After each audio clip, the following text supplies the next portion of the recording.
And you should be going. Okay. Welcome back to I almost said Oasis Valley. Brine and Tide. We're go previously invasion averted. Pirates fought and defeated.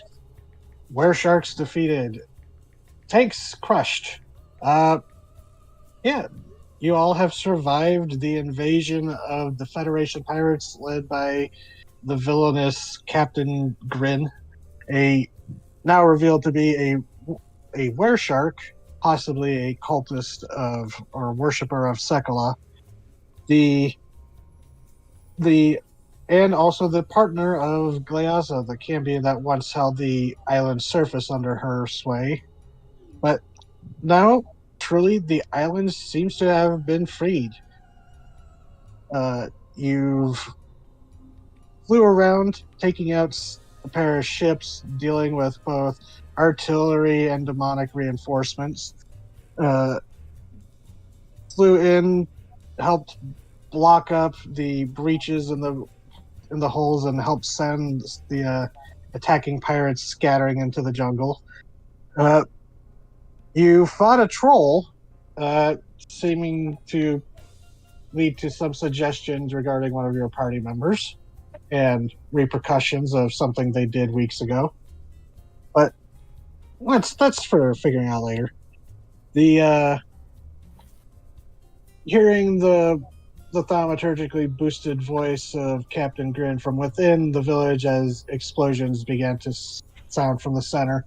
You rushed in, finding a pitched battle between the militia you've trained fighting alongside the Moonskill to fight off the pirates. As stomping into the center of town was a submersible automaton. Something some of you recognized as possibly goblinoid in origin before was altered and modified by pirate engineers into a weapon of war as demonically forged cannons unleashed hellfire across the village. As standing atop it, or emerging from its top, was Captain Grin, Wereshark. And through the pitched battle, you managed to slay her as she attempted to brutalize Ryoko. And also managed, with some late help with Oravir, after you dispatched the crew of the submersible, Oravir descending to help finish it off and still its engine, possibly for salvage later. But I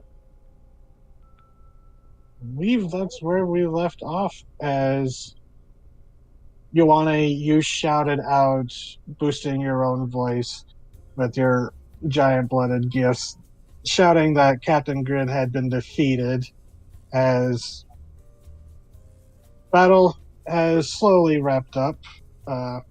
We can say that you all went and joined Oravir and the rest, eventually linking up with Anchor and Utroth and sweeping through, either killing those pirates who resisted. And you know what? I want either one person with advantage or two people to roll intimidates.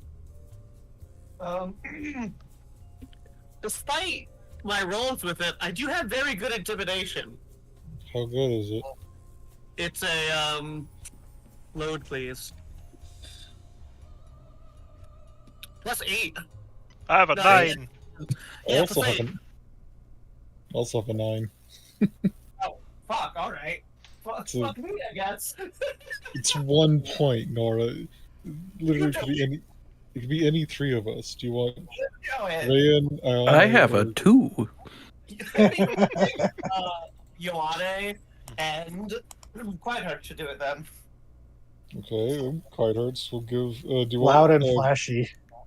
Want Quietharts to assist, or you Ioane, or the other way around? I guess I'll roll. I'll give you advantage. They'll just wings out, standing ominously behind him. Nice. So yeah, that was more of a group check. So just Oh. choosing the most intimidating of you to head it. So yeah,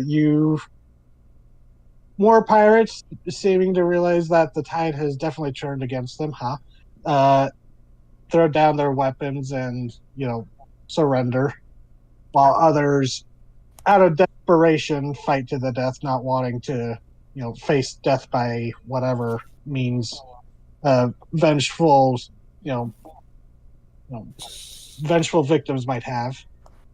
But going through, you've captured about, let's see, about 25 captives. Oh, damn.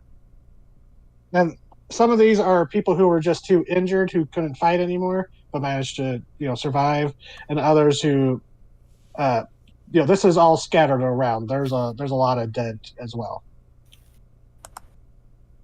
And yeah, that's a good point. You were the one who shouted out that Grin was dead. You're the one who killed her, actually. Yeah. That's why I said he's the role. You have to say that out loud.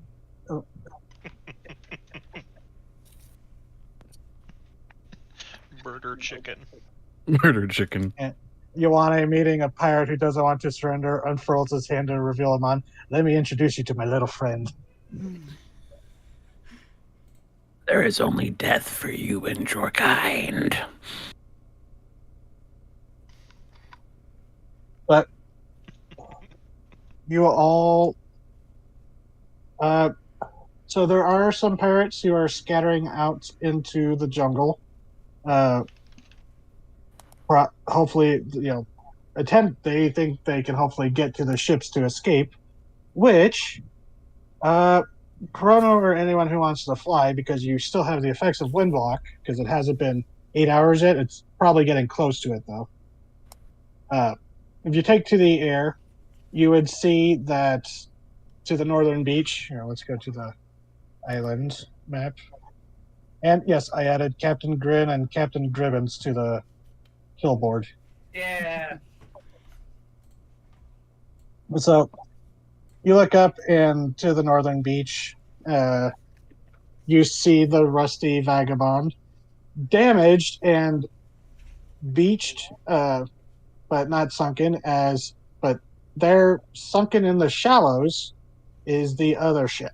Seems that the Rusty Vagabond barely managed to succeed, and it seems that they are. And actually, does anyone go to approach to assist? Yes. Sure. See, A knife?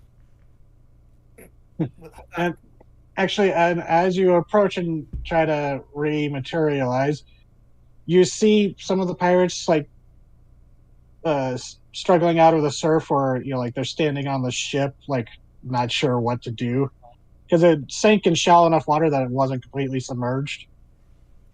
Or at least the tide is low enough that it's not. But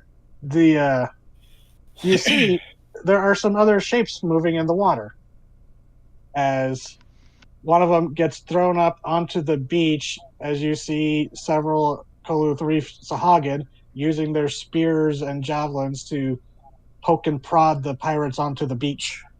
And actually, you see some of them start to swarm up the ship.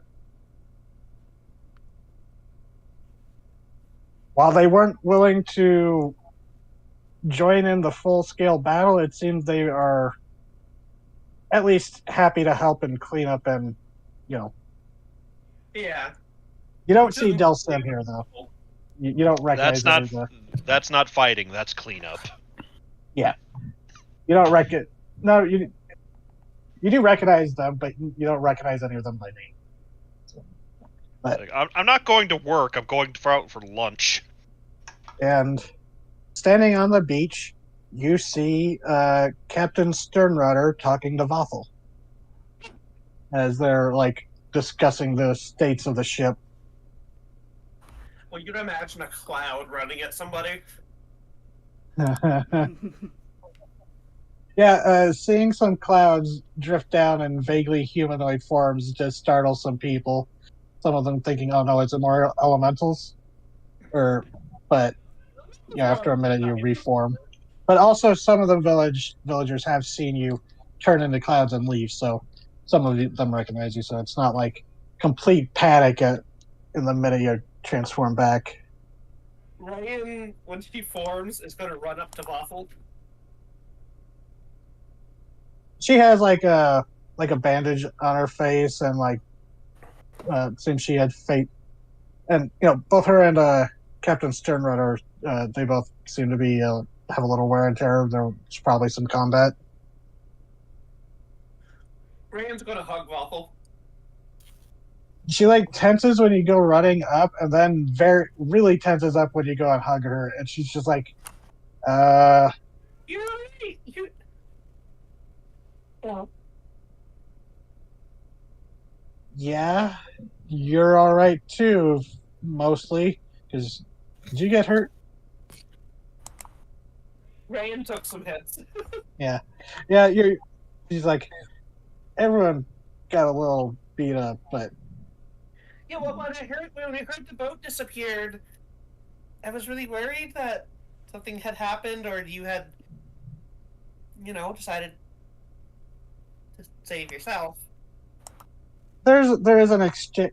Lothal and Captain Sternrider do kind of exchange glances briefly, but Lothal, goes, "Well, I mean, it was tempting, but Yeah, no, I'm not saying I wouldn't entirely blame you. you can do an insight check, and if anyone else is there." I would assume Amon's just there, standing there, soaked in both his blood and the blood of other pirates. And he's just like, I am wet. Seems that there might have been more consideration. That look of just like, oh, they actually might have actually been planning to leave before there might have been a change of heart. Oh. But they don't remark upon it. It was just that quick glance between them. Ryan knows that, changing is not an instantaneous gesture. Ryan will smile and say, I'm really grateful for for what you guys did out there. Well, don't be too grateful.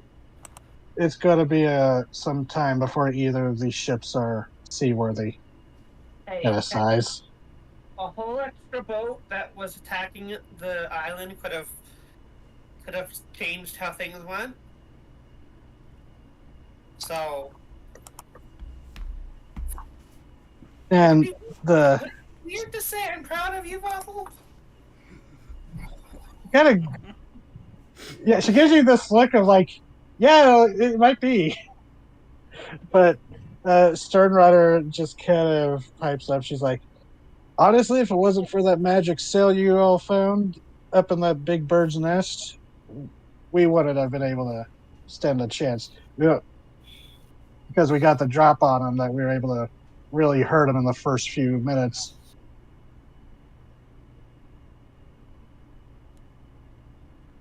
Well, I'm really glad that you're both okay. Well, alive. Yeah. And you do see that there are, some of them are laying out some of the people from the village who didn't make it, a little more respectfully than the pirate bodies that are just piling up. Into. There's some aggression I'm noticing. Ray was disquieted by Amon's bloodlust. Amon is going to stand there briefly, and he's like, I'm going to wash the blood off of me now. And goes and just starts walking into the ocean with the shark people nearby. I'm gonna free my soul and rock and roll and drift. Just imagine he does the Godzilla flop into the water. He doesn't need to even get that far offshore. He's only 3 feet tall. Right. Yeah, a wave can just wash up and wash him off. You ever seen birds running away from an incoming wave? It's hilarious. They could fly, but they instead the plovers. I'm just imagining what it is Mon walks in until he gets to about chest height and a wave hits him, and you lose sight of him for a second until he like washes up on a heap on the shore, still bleeding from his own wounds. No, fatally so, but enough that he's just like, okay, I forget the I ocean am clean. hurts. Like, okay, now I know that this is all my blood. They can. Okay, we could put this blood back into me. I'm sure Wounds that are felt just great. wounds Yeah, are cold just ocean water infected. right to the open wounds. Mhm. Easy. It's like that. You're comment about putting the blood back in him. I don't remember where I saw this, but it just reminded me of it was like a cartoon. It might have been like a old Looney Tunes where a mosquito lands on someone and starts to suck the blood, and like, oh no, you don't, and they flex, and you just see the mosquito just get drained like a Capri Sun. God, why could I see that being something in like Black Dynamite or some shit? Mm-hmm. No, I'm just thinking about in Starship when the one guy gets attacked by the 3 mosquitoes and pumps so much blood through his heart that they all explode. I killed them with my heart! All right. Oh God, what's that one? Is like it's enough to make a grown man cry, but not this man. And even though he was crying, he just sucks it back in. That's Oh, from yeah, Body fuck. with a Chance of Meatballs too. Yes. Yeah, Mr. T cop. Mr. Teacup. Anyways. So, they seem to have things handled here. The pirate captives are being rounded up, and those of you that showed up, besides Rain and Amon, I'm not sure how many of you showed up, but Sternrider would look to the rest of you and be like, do we march them back home, or kind of gestures to the pile of bodies, or are we just You do not leave want more me to for the make that- goals? You do not want me to make that decision. Okay, marching them back to the village it is.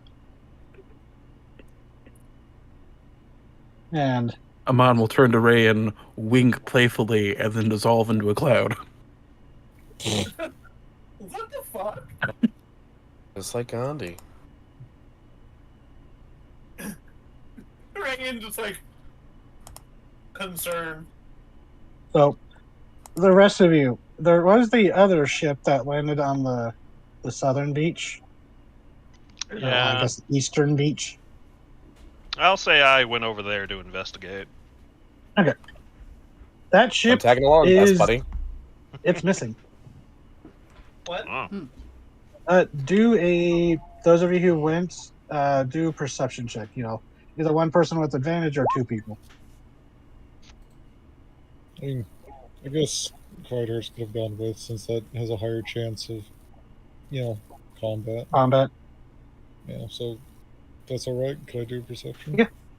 I'll give you advantage. No. Of course Ryoko came with for murder. Mm-hmm. 26. Nice. You see it off in the distance. It seems that it took off. It does not seem like it wants to continue the fight. You see evidence of you actually, with that 26, you go down as you see on the beach.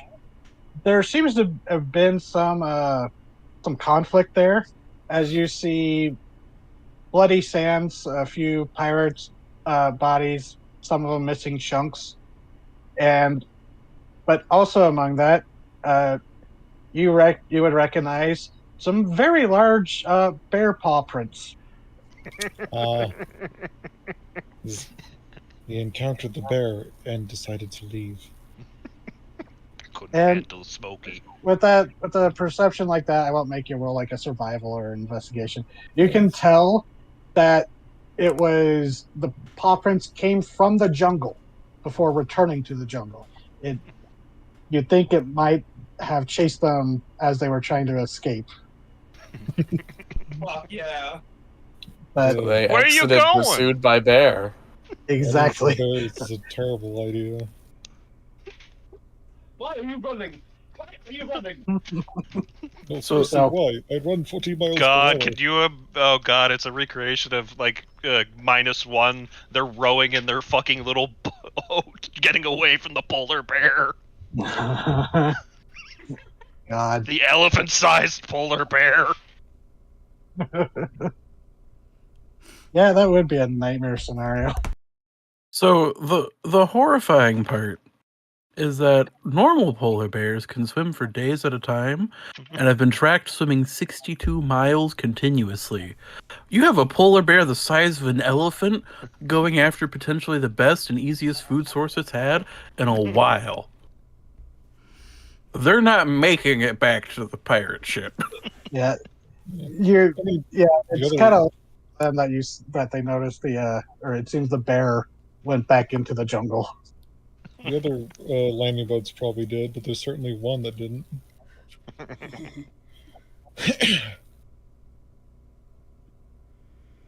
It seems that whatever pirates did make it off the beach might have left behind some people as distractions. Yeah, as the saying goes, you don't need to be faster than the bear, just faster than the guy next to you. Actually, there was a Hot Topic T-shirt that said that about zombies. You don't have to outrun the zombies; you just have to outrun the person you hit. That's where DZ. Mhm. I'm pretty sure that's like a well-known quote. DZ just substituted bears. No, the bears thing existed long before the zombie one did. Mhm. And it makes more sense of bears because, as the Night of the Living Dead remake in the 90s showed, you don't really have to outrun zombies. You can literally just walk slightly faster than them. Or put some dirt on your face and make a moaning sound and they'll leave you alone. Like, if you can power walk, zombies aren't a problem so long as you have a wide open space to go. The hordes are when they're a problem. Yeah, or Yeah, when, you're in a narrow, tight confine. And actually, that's kind of how Project Zombie. I know I bring up the stupid game a lot, but that's kind of how it works in Project Zomboid. They're not really a threat individually unless they get the jump on you, like Mhm. corners or doors. But it's when they swarm and they just keep coming, and it's like, oh god, this is why they're actually like horrifying. Anyways, so yeah, what you have defeated you defeated two, but the island defeated the third of four ships. And it seems the Golden Chain has escaped to survive another day. And possibly, you're not sure what kind of tales they'll tell the Federation, but I'll just say you kind of have a good feeling that they're going to be like, it might not be worth going after them for it. And especially because a lot of some of you would know that Federation, unless it's like a personal insult to like a captain or to the Federation itself or the Admiralty, they're not really too keen on revenge if it's not going to be profitable. Yeah. That means Does- they had spirits. Because like Amon, you would know that just from like interrogating Federation people and studying them, and I guess Corona, you would kind of know this too, just from your time at sea, being so well traveled.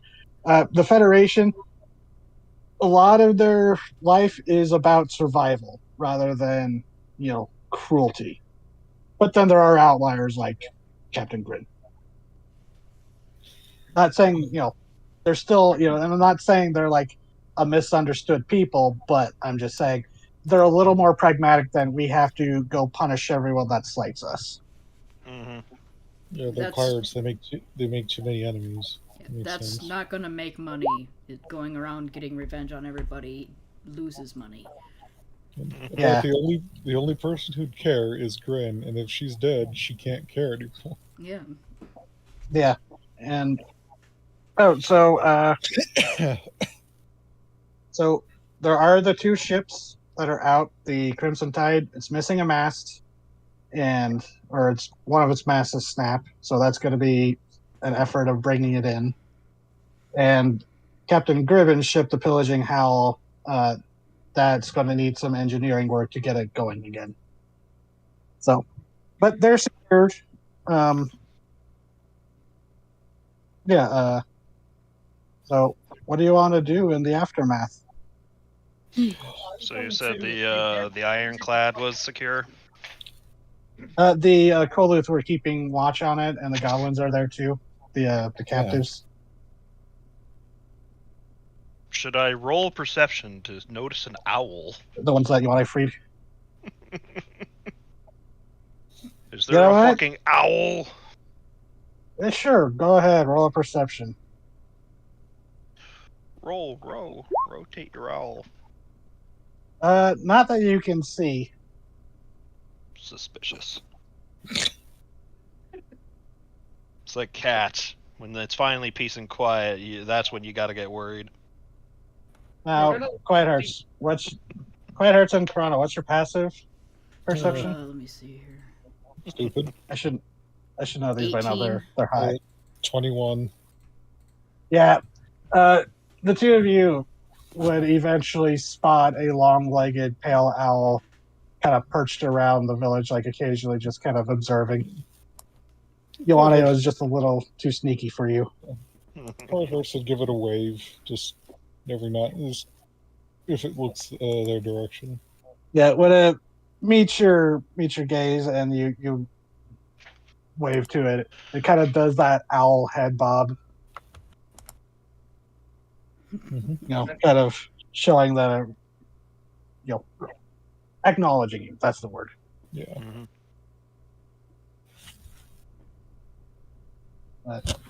We're gonna go visit her, and she's gonna have a bunch of pirates sitting in her house, forced to listen to her old lady stories.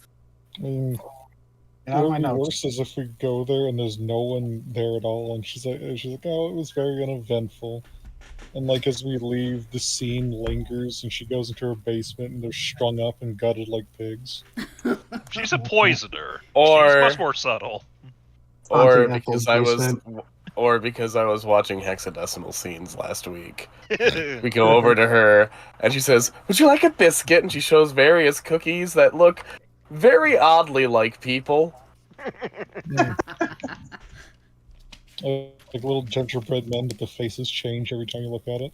Yeah, but like oddly specific gingerbread men. It's like, oh, this one's got a hook for a hand. That one's got a peg leg. Huh? Got a bandana, an eye This patch. one's leaking some grape jelly for some reason. Very full of character, these. Raven, it's forehead jelly. No. Yep. So it seems Meisha was at least aware of what's going on.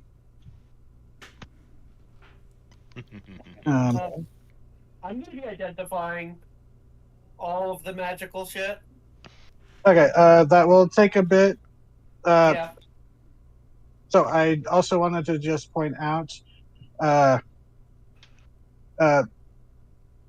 most people, the village, surprisingly few casualties. There still were some, but due to the not over preparation, but due to all the preparation of gathering medicines, making sure Dr. Vuteg didn't die to the assassins, and basically, everything that you did, the village made it out with far less casualties than anyone was expecting. There were a lot of injuries, of course, but over the next, week or so, between magical help and just good old doctor work, most of the village should be fine. Mm-hmm. But the moon scale, they kind of got hit hard, but they were fully on board when you meet up with Utroth, who fairly injured but hardy. Him and the rest seem very satisfied with it, saying that they're glad that Rondo is finally free again. But so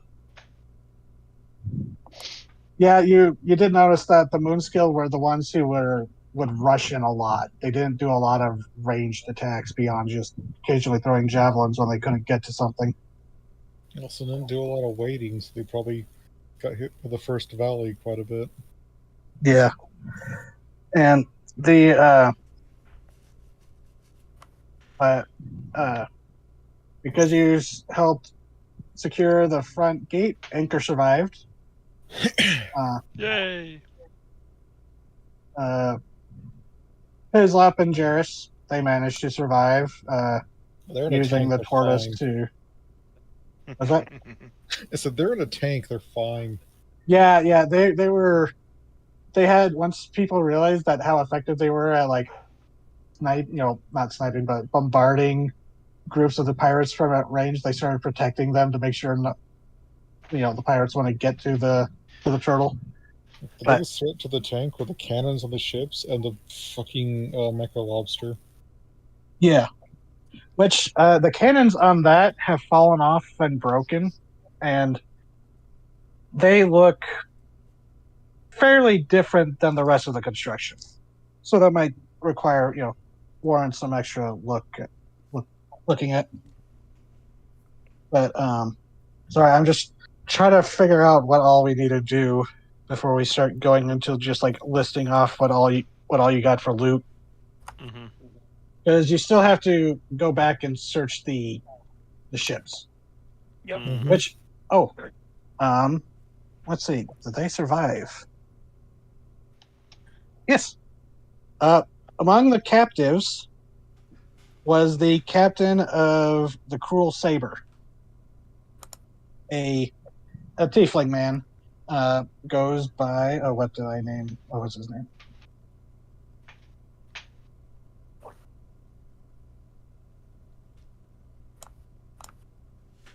Oh, Captain Siller. Mm.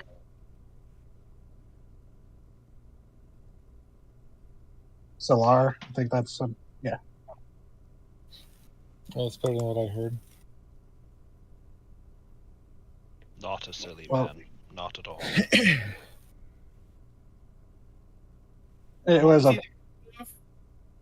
Was that What was he the captain of?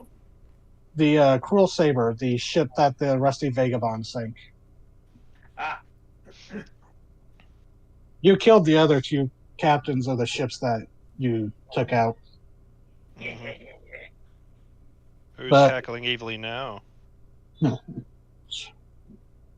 right? Nora, not Rand. Yeah. But so he seems frustrated, but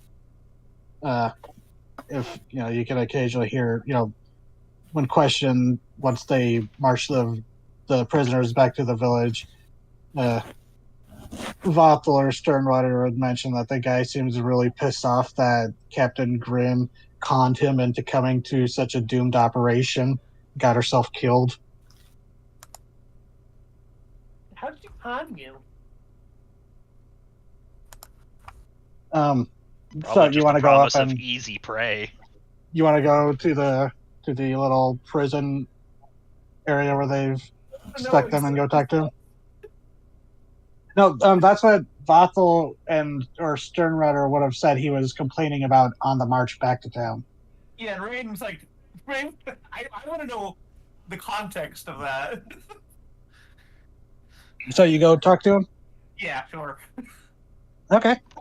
So you see Anchor talking with Utroth as they're assigning people to keep watch over them. They're pushed up against the palisade wall, and they're constructing like a fence to keep them in. Most of them are either hands are tied or they're shackled, depending on what they had on hand. And She's you looking see, up. She's going to turn on her magic eye to make sure they're not, carrying anything magic on them. okay, some of them do have no magic items, but a few, including the captain, seem to have enchanted tattoos. Okay. And I take you would off- actually recognize the one on the captain, and actually so did Anchor. It's a similar tattoo that Vathel had, but this one, instead of like an ink rapier, this looks to be like a scimitar. I take their tattoos. You peel them off? Yes. You flinch them? I grab them and just drink the ink off of them. With what? Not literally. I'm kidding. Yeah, with her crazy straw. I was like, you leveled up, so I mean, did you get something that I don't know about? No, it's not like the tattoo items that D&D likes to do, where they're just a needle that you can pull out. No, these ones are permanent tattoos. I don't know. Being able to remove a tattoo kind of removes the point of a tattoo. Yeah. I'm playing around. Yeah, she'll God, Yeah. I'm just imagining now, like, trying to think about the implications of that, where you get a gang tattoo, it's like, you're out of the gang, and he just takes off the tattoo. God damn it. Peels it off like it's a sticker. Hmm. There's no pain, it's just it was very painful to apply in the first place, but no pain being taken off. Oh god. And just when they SpongeBob, when they try to get into the tough bar, Yeah, they the salty rip off the guy's spittoon. tattoo, so it goes from mom to saying wow. Yeah. Anyways, Yeah. No. So you're the captain? Lil looks up. I I heard that you were complaining about Captain Grimm tricking you into coming here. Are you the one who speaks for this rabble of flotsam? No, but I am the Flotsam. Then why am I talking to you who has no authority to get me anything we need? I mean, you're the prisoner. You have no authority anymore.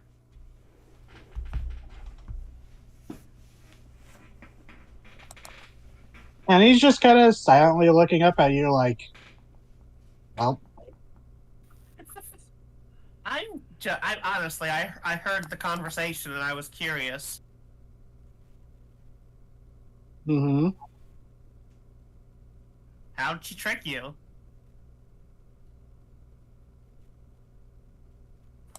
He kind of like looks around to some of the other pirates like with this look of like, you believe her? Like, before looking back to you like, and what does it matter?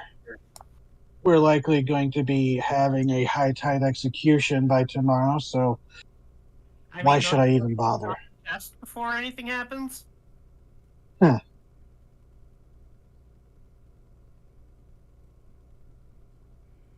Otherwise, you're just taking your frustration with you to the grave. Well, there are many that Noct takes that are full of more than just frustration. I won't be any different. Maybe not. Maybe you could barter for your continued living. You don't know much about the Federation, do you? Absolutely not. Apparently not. And he literally, like, because he was sitting on the ground, gets up and just rotates 180 degrees to show you his back and sits back down. That's rude. Like, gets a snicker of, like, chuckles from the rest of the pirates. This fresh-faced fish girl, all the pirates who was like, oh, she's a sucker. That's not even talking about the octopus parts of her. Eh. Squid, technically? Cephalopod, alright. Can you not? the beast. Okay, Rango just shrugged. All right, Scientific accuracy is very important to the beast. Rango just shrugged. All right, you're lost. Do you know that my friends call you a beast? Easy. I just see a message from DZ. I was like, oh, let's see what Ioane's up to. But nope, it's not Ioane doing anything. It's Captain Grin, who's now in hell, and there's a larva or whatever they're called. Babe, would you still love me if I was a worm? Jesus fucking Christ. Fuck. I don't know if she would, Grim. I don't know, Grim. So, it seems that the defeat might be a little too fresh, and this guy's just too much of a dick to really get anything out of it at the moment, especially surrounded by his soldiers or his crew. I mean, that's fine. It's not gonna give me anything. We're just gonna go. Okay. You know, she looks like Trump. You lost. I mean, they're already lost. That's why they're in there. Yeah, I know. That's why.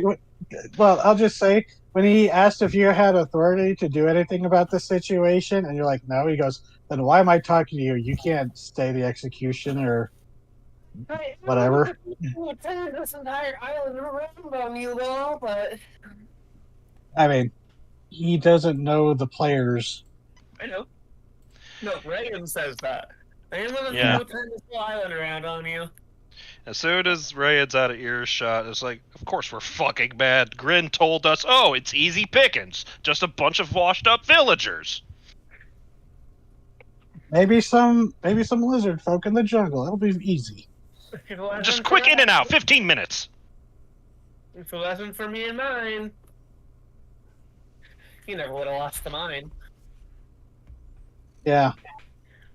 Yeah, I mean, honestly, if it wasn't for this group, there would have been no need for Captain Grin to show up this early. Yeah. Mm-hmm. But yeah, Reagan's like turning, walking away, and saying that as she goes. One of the pirates scowl, and you hear some muttered curses, but they know they're defeated. They have a lot of them, the guards, the captives. The captives' own are now pointed at them in the hands of the guards. So they're not in a mood to rebel yet. Yeah. So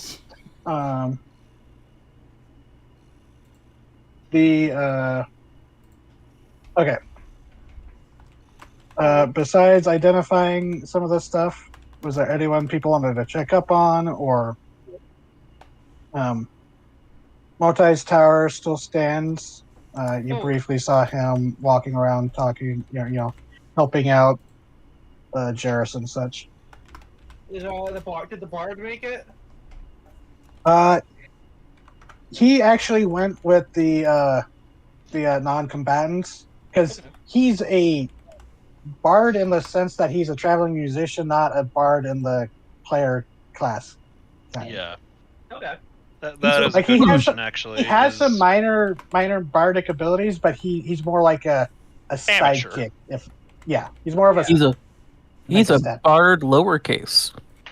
Yes. That's a good question, actually. Checking up, since some of the pirates actually, they were stopped in the bay, but just make sure no pirate somehow managed to find the civilian hideout at the weapons cache. Yeah. When you go over to check, you find Conmo and Tama there. They were kind of helping keep watch. They both brought their respective arthropoid monstrosities, but and some of the militia members. Thankfully, no one. They say they were kind of bored and tense while waiting to see if anything did happen, but as far as they can tell, nothing. It's been completely quiet. No news is good news. Yeah. But so it probably is a good idea to ask them that. I recall when Ryoko was going through there, she found evidence of a burrowed tunnel underneath that hill. Yeah, it was That sounds It was like a familiar. wormhole. Yeah, it was like something burrowed through the stone. But and there And was it that hasn't sound bothered of anybody. nope. Ryoko did hear sounds of it, but if you ask the rest, they say nothing really happened. But they do have a lot of light, so maybe whatever Ryoko heard just is afraid of the A light. lot of light, a lot of people, a lot of noise, and a lot of different animals. Yeah. So if there was anything down there, it didn't give anybody trouble. Mm-hmm. And but yeah, Personally, I you would can check up help with as Gum Galore. yeah. So the rest of the non-combatants and such, they start making their way back uh, to the village, and Gungor, he's getting patched up. He didn't get hurt too much more after you saw him at the bridge because you basically shattered resistance there. Um, but he seems to be in good mood. He said, he waves when you approach, and do you have anything to say to him? Or just checking up on him? Didn't bang you up too much, eh, buddy? No, I haven't had a scrap like that. Well, actually, I never had a scrap like that, even back in my bouncer days, bodyguard days. Yeah, no. Don't imagine But so.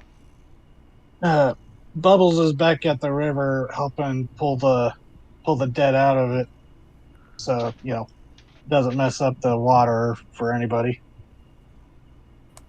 Well, ever since we killed that big-ass catfish, what else is gonna eat the bodies? Oh, there's plenty of stuff, but now they don't have to compete with that big bastard. Nothing So- nearly as big as him, though. Don't worry. So did you take my suggestion, like posing the jaws up above the doorway? Oh yeah, you should come by and see it sometime. Hell yeah. No, you'll be happy to. He said he'd be happy to go fishing again once everything's calmed down. Um, Anyways, so he seems to be in good spirits. Da, da, da, da. Yeah, so Ryan, Mm-hmm. you're gonna start identifying things. Yeah, Ray's gonna go into town and just like, if you find anything amongst all this that might be magical and you're unsure, I'm going to be here identifying all of it. So if you have anything you're unsure about, bring it here. Yeah, and there will be a When you have to second round sort after through you. like a bunch of belongings, so you just sit on the floor and scatter them all about you, and you just think, "Oh God, where do I even begin?" You will have to go and recover because I will just say, DM, there is stuff to loot on the Crimson Tide because you all just left it there after you defeated them because pressed for time, couldn't really do a looting run. Yeah. But I'll just say there is stuff on there to be found. The Cruel Saber, that will be more salvage than looting. But so you have the stuff that Captain Grin had. There's also the armor that the her first mate had. The guy that was sniping with the demon gun. There's the busted up gun that he had. That's still it's a broken magic item, but you might be able to gain a little bit of intel on it. Although you do have in the village someone who used to be a tinker demon. Uh-huh. I'll go that. Hellsmith. But yeah, and so so there's the armor that guy had, the pistol. But then Captain Grint, there was the trident, the dagger, the rod, the ring, the boots, and the pepper box wand. Good boy. So which one do you want to look at first? The armor. The armor is a very simple +1 studded leather armor. Shit. I can actually wear that.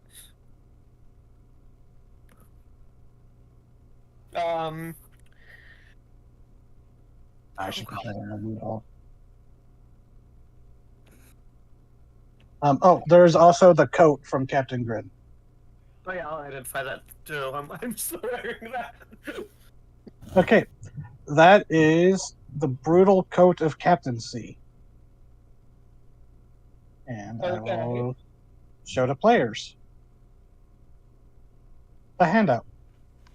It's rare, requires attunement. This finely crafted captain's coat has been passed down and looted by generations of pirates and scoundrels. It has the intimidating presence. This item provides a +2 to intimidate checks. Armored, as long as the wearer isn't wearing armor, they receive +1 to AC. That can stack with like the bracers of defense or the shackles. And then it has the adrenaline rush, where it has 2 charges, and spending a charge, you can bonus action dash while also healing 1d8 +2 hit points. Cool. It's pretty good. Yeah. Anyway. So that's the coat. She's got the trident, the boots, and the dagger, and the rod, and the ring. Can you list these down? Yeah. Boots. Okay, this is the one that I said nobody would be mad about. Boots of the Vigilant. While wearing these boots, the wearer can sense impending danger. After rolling initiative, the wearer can choose to roll 1d8 and add it to their initiative roll. Once this ability is used, it cannot be used until the next dawn. It's basically a built-in gift of alacrity in the boots once per day. And they are not attunement. Anyone can wear those. Okay. I think those would go great on Ryoko since she has an ability that specifically... Ryoko's going to start turning into this Spider-Man musical villain because she's got so many boots. Oh yes, doesn't she? Bring me she the has that shoes! assassinate. She started with the Velvet Kind. She got the spider climb boots from the Hell Knight crypt. Oh, right, yes. But, I mean, that will be very useful for an assassin because they get their whole thing of if you move first. She's also a rogue. They typically have pretty good at, initiative. These boots are made for walking. I don't have to divide it all now. Let's get the list. Yeah. The dagger? This one is a homebrew. French. It is called the Alarm Dagger. This finely crafted dagger lacks a hilt with a handle wrapped in red string adorned with a small silver bell. The alarm spell can be cast from the dagger when it is plunged into a surface or laid down at the indicated area using the string. I should add that. When the alarm spell is triggered, the dagger magically flies to attack the creature that triggered the spell, attacking with a +3 bonus. Basically a thrown dagger attack. A +3 thrown dagger attack. Only on the attack roll, but no one, it doesn't get any bonuses from anyone. It's just this dagger will suddenly fly up, which modifier, so d20 +3. Yeah, which you would think Captain Grin had this. Probably uses it a lot every night. Yeah. I wonder what that says about her as a person. But That's the one. You ain't Otherwise, got no it does- friends. yeah, otherwise it just counts as a normal knife for combat wise. Anything else? I didn't. Well, yeah, everything. There's just Oh, a yeah. lot of things. Yeah. So the trident, when you pick this up, because you have to touch, identify as a touch spell, it feels not familiar, not intimately familiar, but it's like, oh, this, why does this seem like you get this vibe? It's not like maybe like a vibe of deja vu, but not quite. But it is Interesting. a Leviathan tooth trident. This trident is made from ancient driftwood and the carved tooth of a vast Leviathan of the deep. Oh. It is a trident, so it is versatile. It can be thrown. It's attunable, gets a +1 to attack and damage rolls, and it has the Draining Strikes feature. When attuned as a bonus action, you can empower the trident with Malice from the Deep for 1 minute. When empowered, strikes with this weapon deal an additional 1d6 necrotic damage, healing you for the amount dealt. This ability recharges after a long rest. Right, it's like, look, Mother for herself. Is that my tooth? It is not your tooth. No, I know, that's for funny. Uh-huh. When you look at it, it almost looks like it might have been something shark-like whittled down into a more dangerous shape. Or a different shape, but you can't be sure. Is the weird nostalgic feeling because this weapon feels hungry? Yes, and it comes from the deep. Hmm. I guess see that combined with But- the coat gives somebody two different ways to heal themselves. That's why Grin was so I nasty. might have.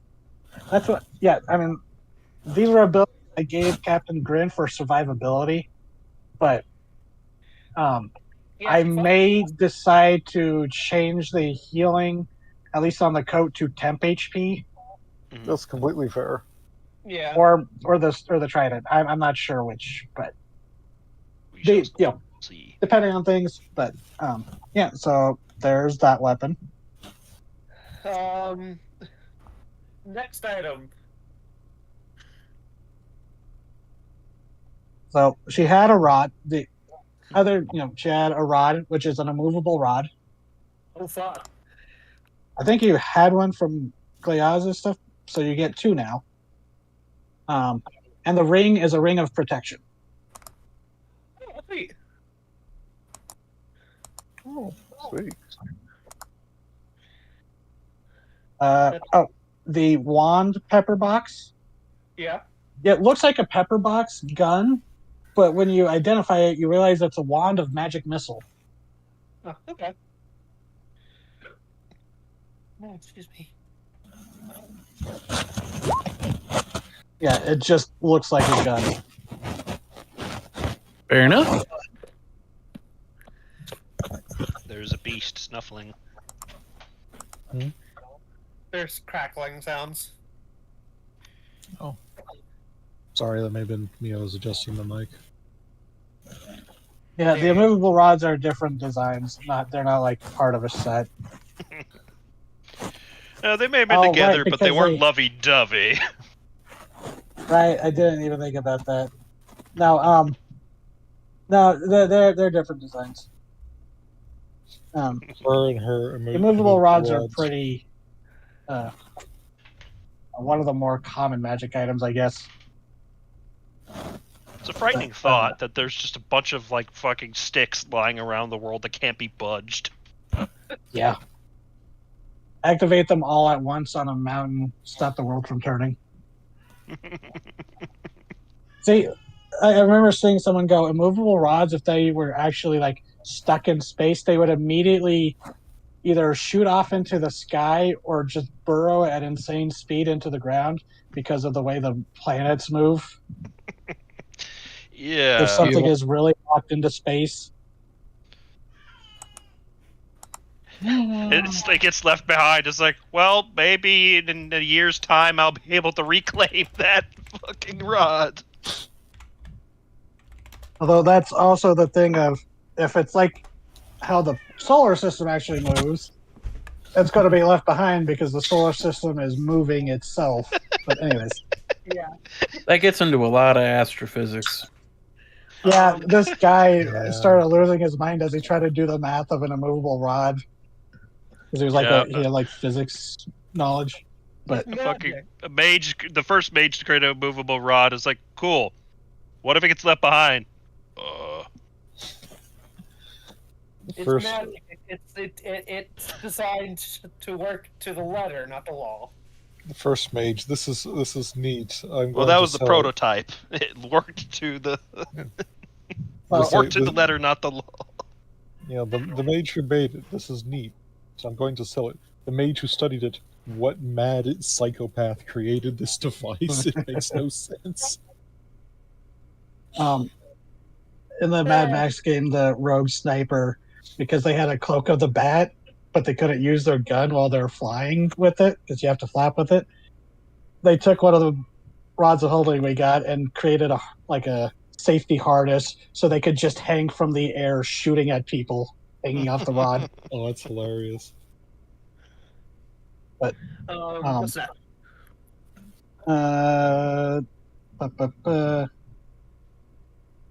The scroll is a scroll of dimension door. I already knew that one. Mm-hmm. It's going to be part of her escape attempt.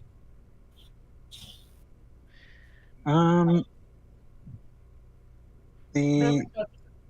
right. There were also some other items from Captain Gribbons that were magic. There was a horn. There was a scroll of vampiric touch. We gave that to Ryoko, I believe. Oh yeah. There was a jug, a clay jug that seemed to slosh with, and it seemed empty, but it would slosh when picked up and shaken. There was the broken clockwork parrot, and there were these two eggs that gave off a magic enchantment. Parrot, give me double Parrot, birds. when repaired, this will probably act as like a clockwork animal. It's a very intricately designed piece of machinery, and it's going to need a delicate artifice-y hand to repair it. A double bird. But the horn is a horn of silent alarm. Oh. Okay. The jug, anyone want to guess what the artificer jug was? Yep. It's just alchemy handy on jug. the ship. Rand picks it up, looks at it, and thinks, alcohol. And it you can take a swig. And it is a very, a very nice beer. You're lucky it's not literal, or it would have been just like rubbing alcohol or something. It's Ryan. That's been fine for her. She's eating rocks. Next item. And the eggs, similar, they are one-time magic items, where if you smash it, it creates the fog cloud spell. The what? It creates wherever you smash this egg, it creates the fog cloud spell. Smoke bombs. She had smoke bombs. So we just give those to Ryoko, right? Yeah. The ninja should have her smoke bombs. Ninja vanish. It works quite because it just makes a cloud that she then has to run through if she does herself. She can see through it. Oh, that's darkness. No, that's not. It's obscure. Yeah, it's obscure. Yeah. I corrected myself. Now, if someone had blind fighting, that would be useful. Oh hey, Leonard's. Oh, that's going to be so mean. Quiet Hearts, just they're in a room with some people. It's like, all right, you're in trouble. Smashes it, and just fog fills the room. Hey, Quiet Hearts. Yes. These eggs will make clouds of fog, and you can see through that, right? Not exactly. Oh. I thought you had they have blind fighting. They just it's not. Yeah, I know. Oh, yes. Take the eggs, Raven. Take the eggs. They don't exactly see through it. In this economy, you have to take every egg you can. Jesus. God damn it. Yeah, I've always missed having chickens, but now even my sister's who's literally has a phobia of birds is like, I miss you guys having chickens. Because we would send the extra eggs over sometimes. Yeah. Yeah, next item. That's it. No, the broken that you have gun. on hand. Oh, the broken gun. It's similar to when you saw the broken sword that was in the Hell Knights sarcophagus, where it was once a powerful item, but now that it's been busted up, it was a packed weapon. It was the item that the guy was using as a packed weapon. Oh, okay. And eventually, I'll just say this, if you point it out to Pizlop, he would say, oh yeah, I kind of recognize something like that. Not one of mine, but I've made stuff similar, kind of. But, Okay. and you would eventually, speaking of Pizlop and Hell Forging, he, who would be like by the tank besides Rand because she's busy. Yeah. Ooh, somebody who hasn't done very much. Meeny, meeny, miny, Corrado.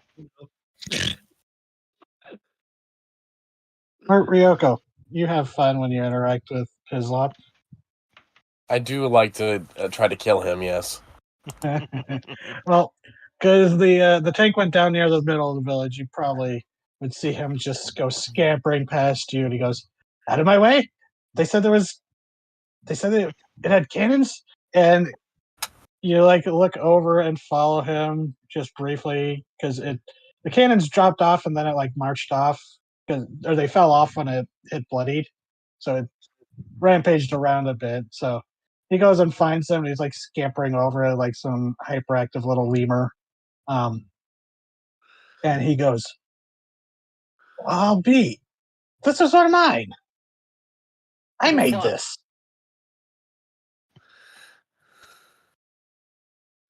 Congratulations! It didn't save their lives. Well, now it's back in my hands, and he's like lovingly running his hands across it.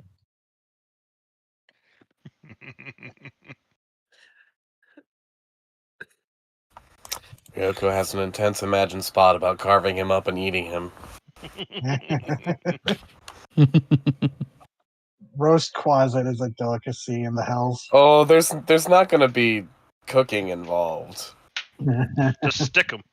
or a swift slaughter either. It's a more animalistic display. The carving is just to make it easier for her to swallow with her mouth. Oh, so more Amon. Yeah. Death by Jurassic Park. What? You're not wrong, but you don't have to point it out. He'd be quasit sushi. Delicious. But remember, you have to, if it's on the material plane, if you want it, you have to make sure he's still alive when you eat it. Mm-hmm. Because otherwise it starts to decay into sludge. Okay, this is getting dark. Mm-hmm. Yes, it is. Good lord. There's a reason she doesn't act on it. But yeah, so you all have quite a bit of loot if you wanted to split it up. Well, let's check the boat first. See if there's anything else I need to identify. Okay, so do you all want to go fly out using before the timing of the windwalk runs out? Yeah, that'd be smart. Okay, and you eventually do find Delsim, and you would be able to direct them because and actually, oh wait, the moon scale. I forgot they have their own little barge. They when Utros says that they'll get ready with like the barge and some of the Swekos to try and tug the ships into the beach over the night. Mhm. But when you fly out there, the ship, same as you left it, drifted a little bit on the length of the chain, but still secured. Hasn't drifted off anywhere. You do see some sharks swimming around, not Sahagin sharks. You kind of expect to see Sahagin crawl out, but no, these are just sharks attracted to the dead. Mhm. But you go into it, and There is. Who wants to roll investigation for searching the Crimson Tide? I will do it. Yeah, somebody give her advantage. Yeah. Help her. Oh wow! Well, Never mind. Never mind. so it wasn't going to be like a super difficult. I mean, you have the ship. You can just search it over time. Yeah, well, what's it called? Like taking 10 or taking 20? You just need time to do Oh yeah. it. Yep. So you find the captain's quarters, and the door frame of it. You do see knife gouges, so you're pretty sure she did use the alarm dagger frequently. But you find like a desk with some paperwork in it. Most of it is written in Abyssal, but you do see one that's a letter that seems to be from Gleaza, and some letters. But you also find 2 soul coins. Oh God. And in one corner of the room, it's rather grisly. There is an altar to Sekala. The centerpiece of it is a blood-stained idol of whale ivory carved to resemble a shark with ruby eyes eating a person. And there is a bag there that looks to be made out of fish skin that is filled with sharp needle-like fish teeth. There is what looks to be a necklace or garland of ears of various states of decay, and different humanoid races, and fins and such. And arranged around the altar is probably the most gruesome of the collection. Is you see a collection of jawbones, not like full skulls, just the bottom mandible of jawbones of various different species. You see Sahagin, you see human, might be elf. That's definitely an orc with those tusks. Just from the size of that might be flowborn, that kind of thing. Do Wereshark envy Sahagin?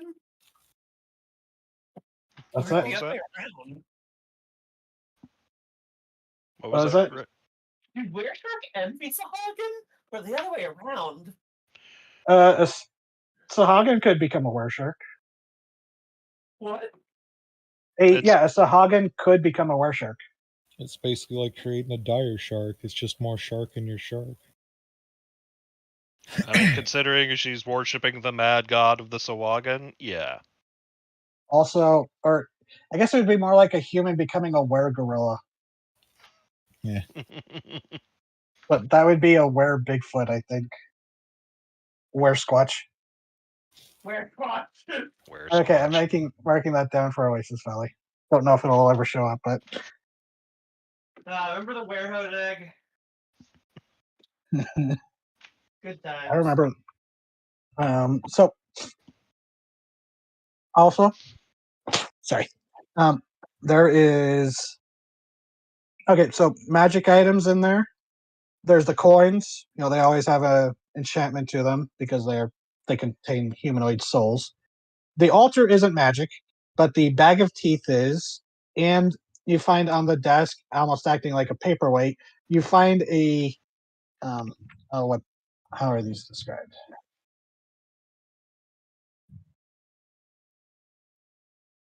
Okay, you see a very nicely carved stone that looks like a feather.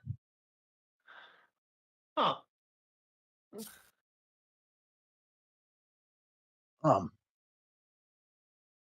So you want to identify those as the boats being taken in? Indeed. Oh, also, you do find on the desk, there is a glass and silver hookah that's worth 100 gold, and a collection of in her you taking 20 and time to just pry apart the room. You do find a hidden compartment in the desk, Ryoko, and you find inside it. It seems to be her money, roughly around 1,900 gold. Yeah. Assorted currencies and some fine. gems. Should be But best. I don't imagine Ryoko sharing. How much Yeah. did you say I just got? 1,900. Okay, excellent. So, Identify. okay. The bag of teeth is a bag of teeth. Thanks. It's an item. Oh. This small sack is made of fish skin and contains a handful of clipper teeth. As an action, you can open the bag and scatter its contents in a body of water, creating a swarm of clippers which lasts for 10 minutes. The swarm is hostile to everything. It's a one-time use. Fuck this area in particular. Good lord. What a bitchy thing to do. We have to do it immediately. Next. If somebody tries to invade our Pocket ship in the teeth. water, we can just dump those overboard. It's like, the merfolk are readiness. Not for long. Let's see. And then the fan is a Qual's feather token, or the feather is a Qual's feather token fan. Which, hold on. I just had it up. Why don't I get rid of it?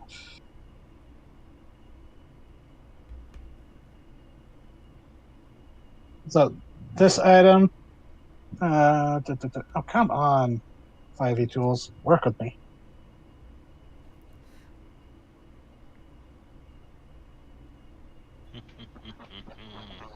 So this object looks like a stone feather. If you're on a boat or ship, you can take a magic action to toss the token up to 10 feet in the air. The token disappears and a giant flapping fan takes its place. The fan floats and creates a strong wind. This wind can fill the sails of one ship, increasing the speed by 5 miles per hour for 8 hours. One-time use. Basically, it's useful if you get stuck in the doldrums, or if you need a boost. Yeah, that's getting out of doldrums is very important. It's nice to have in the back pocket. And that was the magic items on the ship. But there are 3 pieces of paper that would be of particular interest. The rest, it seems to be like just didn't seem to be the best note taker. Her captain's log is very spotty and not really full of details beyond just like, well, it's an abyssal, so I see it in the book. Right. I imagine it essentially boils down to killed a man today. He looked at me funny. Yeah. Once you figure that, are able to translate it, it's basically a lot of that. What was that, Rain? Who speaks abyssal here? Whitehearts? Yep. But yeah, there are notes. The book is a lot of that. It's a lot of just cataloging her cruelties. It will probably need a more thorough look to get any useful information. But there is a letter, but this one is in common, and it is signed from Glayaza. Uh-oh. What's the date on that letter? Prior to your arrival on the island. Okay. I don't have a calendar yet. No, that's fine. I was thinking an exact date. I was just curious if it was a letter she sent from hell, fuck up these people specifically, or before that. Is it BP before party? BP in a nautical setting has some loaded connotations. Don't go for the deep oil. You won't like what comes back up. So, my dearest Valoria, I wish we were not forced to work separately on our grand scheme. I am needed here making sure the eyes remain trained on the task at hand and ensure it doesn't try to force us out of our promised rewards. It is by necessity that we must work with many others when our goals are our own alone. Just as we must put up with the pompous fools in Ultek. They will be among the first we can carve free of our scheme, but for now they are useful hands where it is difficult for either of us. Should they attempt foolishly pressuring you for more influence, just remind them that if they wish to continue having access to my family arsenal, they will keep to the deal they've made. They should know intimately that contracts with my family should never be broken. We continue the work, and soon we shall be together again, my sweet. Until seas swallow all, yours, Gleaza. I'll post the letter. It was almost sweet. It was sweet in that kind of a fucked up way that these people have. It's almost cute if you ignore all the war crimes and slaughter. And there is a sheet of paper that is, when you read it in the Abyssal, Crideheart, makes no sense. It's very clearly like code. Yeah, do an intelligence check. It won't be high since you guessed it, but let's see if Quiet Hearts can guess it. Yeah, I don't think they will, but we'll see. Nope. Yeah, it's fine. It wasn't going to be a... They will mention out loud, though. There's this one sheet that has confusing words and phrases in a mixture that make no sense. A coded language? It's in a language. So it's a language that thieves use, like some kind of cant. It is not thieves' cant. It is actually... I good guess, though. But, yeah, this will take some time and probably some translation. Well, it's a good thing we know someone who speaks native Abyssal. Looks at Islop. I mean, if someone who speaks Abyssal already. Yeah. Well, I mean, like, that's something you learned. That's just something he knows. You're saying he might get the greater context. Yeah. Plus, he is by and large, he is a sneaky little git. His intelligence is definitely higher than the average Quasit. His wisdom, though, is just as low as a normal Quasit's. I mean, we figured. All that. Okay, maybe a little bit higher because he's smart enough to go invisible and run away from Urielko.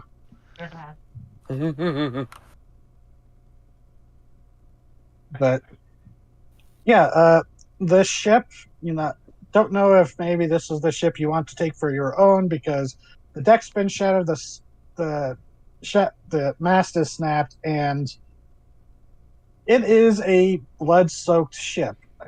Beyond even just the altar, you do find like a prison area. Thankfully, there's no prisoners in it, but from the amount of dark stains and the smell of iron below decks, this ship has... Not a fixer-upper. Scuttle this one. It sounds worse than how Vothel described it. I don't think we need to scuttle it. I think we need to use it for parts to fix up the other ships. Like the parts that aren't... You know how bad it gets when something soaks into wood? Yeah, Raves, this is like... This way you use the walls and shit. Don't use the floors. No, but it's walls, too. The ghost of Captain Grin. Oh, I use the walls, too. There's bodies in there. No, we're not using anything from again, this There's bulkheads, the mast, fucking canvas, all Also- kinds of stuff we could jank. In her room, there are the remains of a meal, a mostly eaten humanoid forearm. Of course. Oh, finger food. Yeah, you see the finger bones have been stripped clean and broken. Okay, Brine is scuttling this boat. Aside from any practical things we should get rid of and ethical or moral disagreements, this ship's probably haunted as fuck. Yeah, there are some pretty good cannons and blast sand in it. So that would be Obviously, poor self. take that. We can probably take the sails too. Yeah, and because sails are actually a very important thing. Like historically, sails were so important for like Vikings. There were multiple sagas and like stuff about heroes having to go recover stolen sails because they were like heirlooms. Because there was so much work hours put into a single sail. Mm-hmm. When you look back on ancient history and you see a lot of the causes for some like old conflicts, through our modern lens, it seems almost ridiculous. But when you think about it for a few moments, it's like, no, that would actually be hard to come by. Yeah. But like starting wars over a cow. Yeah. So the ship, not in good shape to sail it back, but it can be towed back by the moon scale and the Coldluth if you want to let them. But yeah, for the most part, this ship, it's probably going to be stripped down for parts and maybe burned. Going by your reactions to it. Maybe do an exorcism or two. But you have ceremony.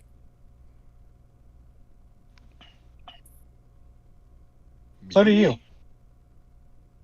What? No, Garm has ceremony. No, Ray has ceremony. No, you have ceremony. Garm has ceremony, Rayan has ceremony. Anyone else have ceremony? Everyone stands up. Oi! I knew it. I'm surrounded by priests. Ceremonial motherfuckers.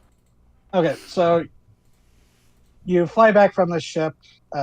Discussions on what to do with it can be postponed until once it's brought to shore and stripped down for whatever equipment it has. When you get back to the village, and that if there was at any point you told who wants to tell Pislop or Jarrus? Actually, yeah, who wants to go tell Jarrus about the ship, the pillaging Hal? Was that the Ironclad? Yep, the gunship. Yeah, I mean, I'll speak up since what's it? So he did seem like Jarrus seems to be in good moods.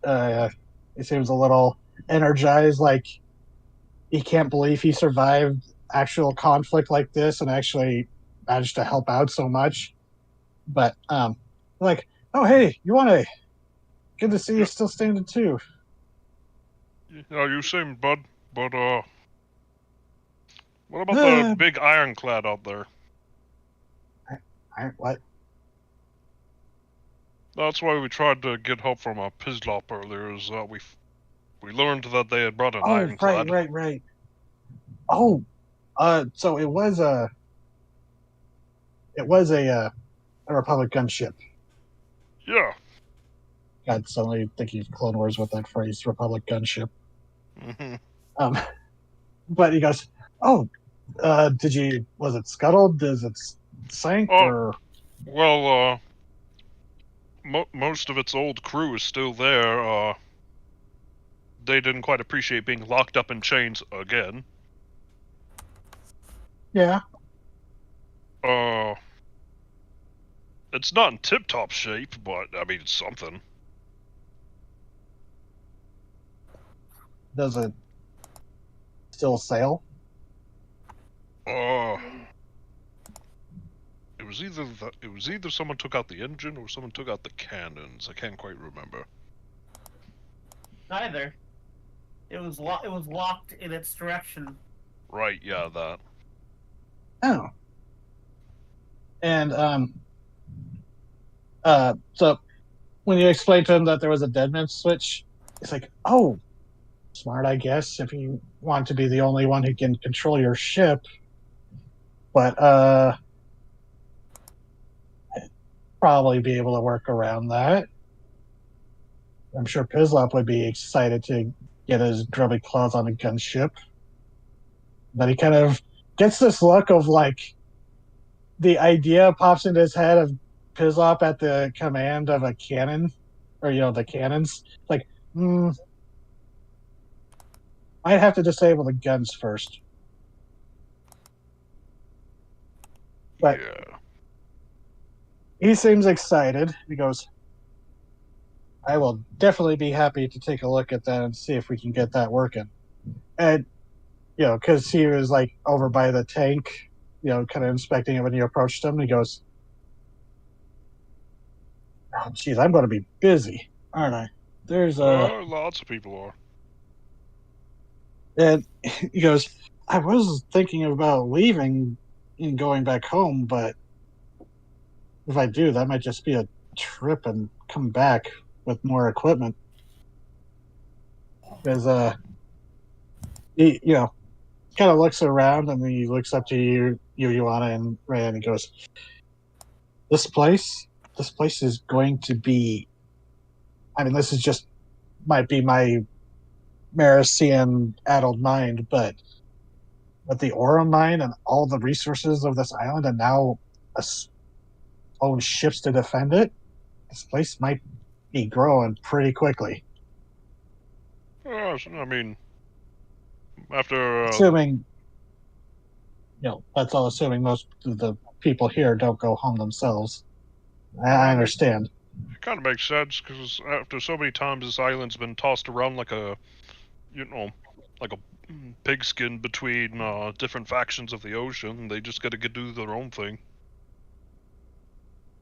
Yeah, and honestly, he like gestures to some people as, non-combatants have returned to the village, and you see some of the kids and younger folk. He goes, a lot of people here, some of them were born here, and a lot of them have more lives here than they did out there, so kind of shrugs. But then he looks to the two of you and he goes, or, whoever came to talk to, he goes, although I assume once you all get the chance, you're going to be heading off too? Well, yes. We gotta. Because, the Devil's plans, obviously didn't stop here on this island. Kind of gives a little sardonic laugh. He goes, oh, when can you say a devil's plans are ever done? Yeah, exactly. At least that's what they say. We just happen to know that they're gonna hit another, place soon. Oh.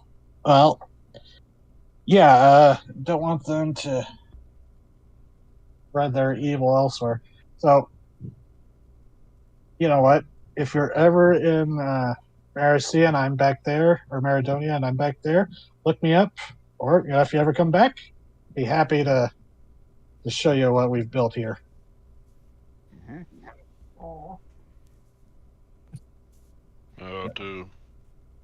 Pun fully intended, but whatever floats your boat, pal. And he kind of gets this look and goes, wait, floating. I should go back to Maridonia to get some cavorite. As if you saying that just gave him an idea. And he looks to the tank.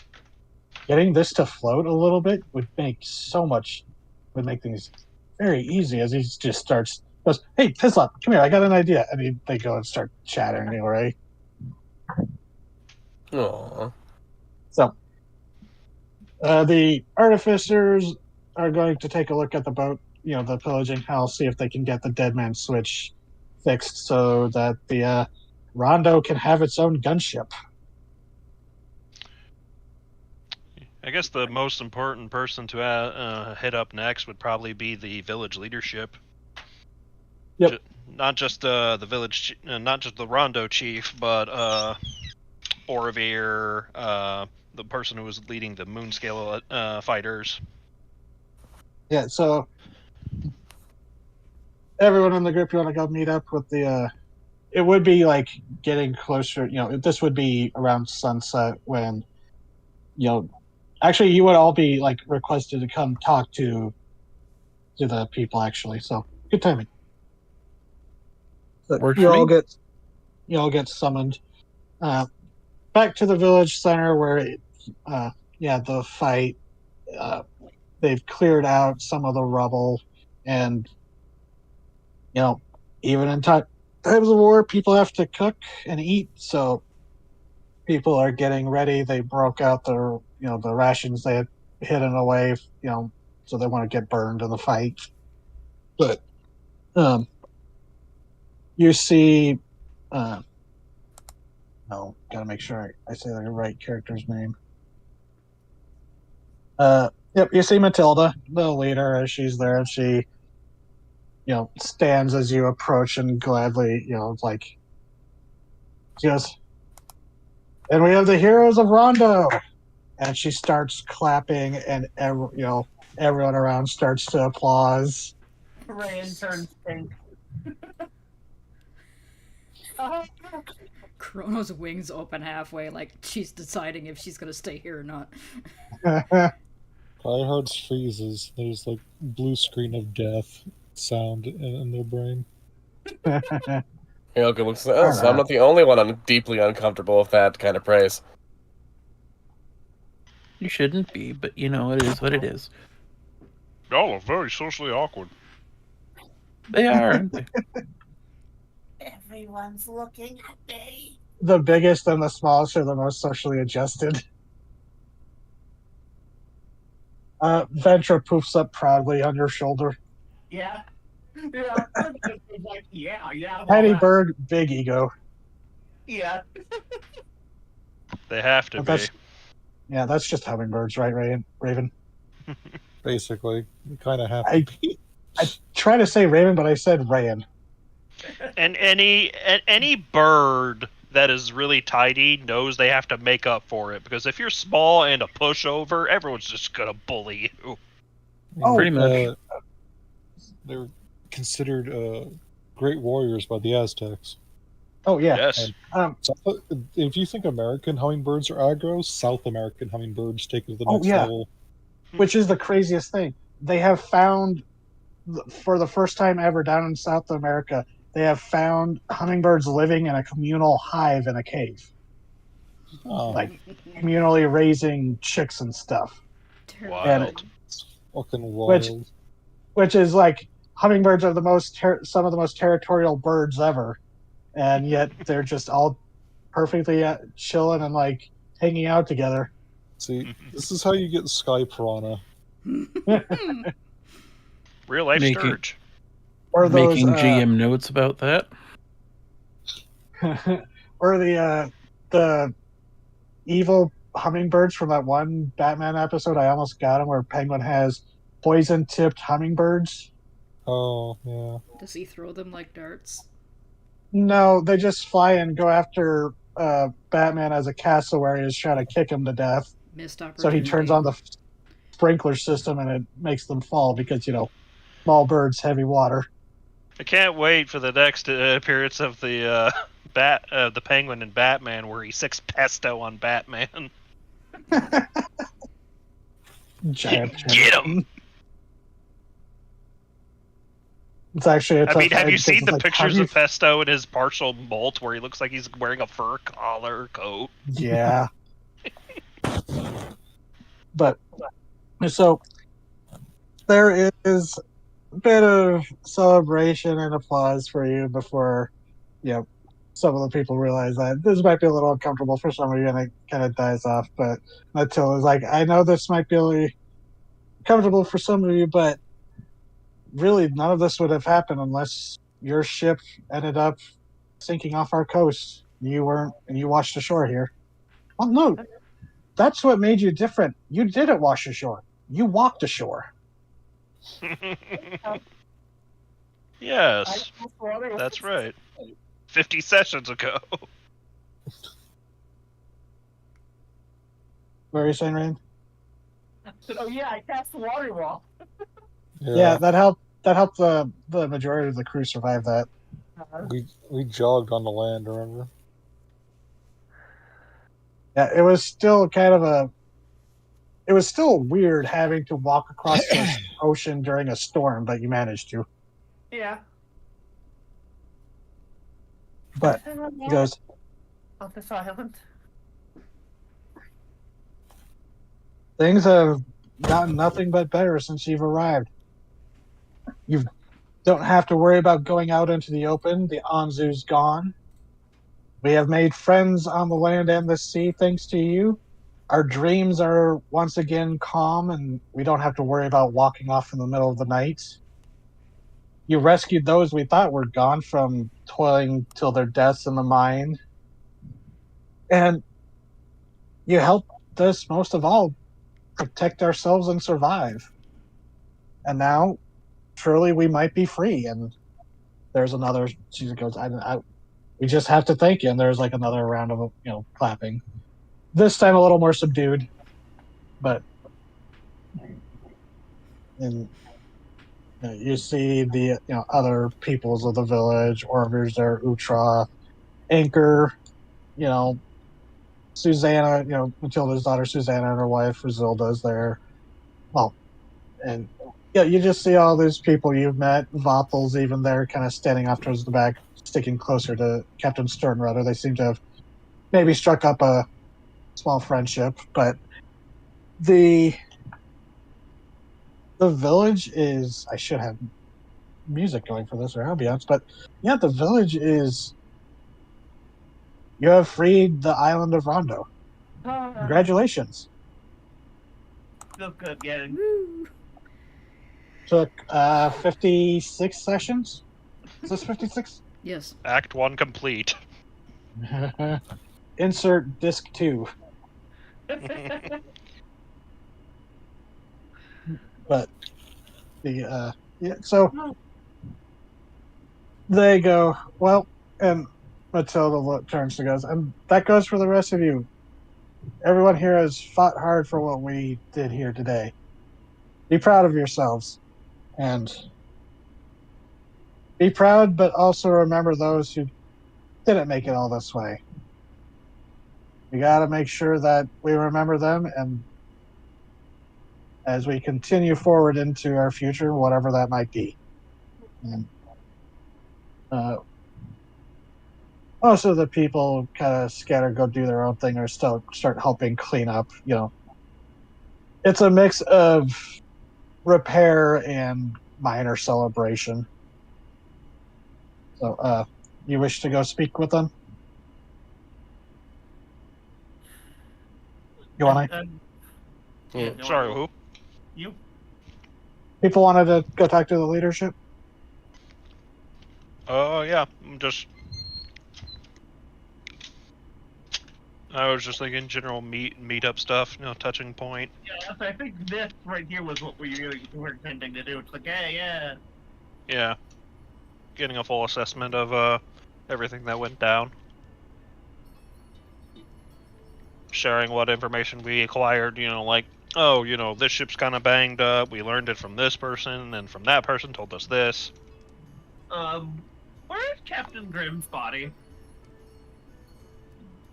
Piled up with the rest.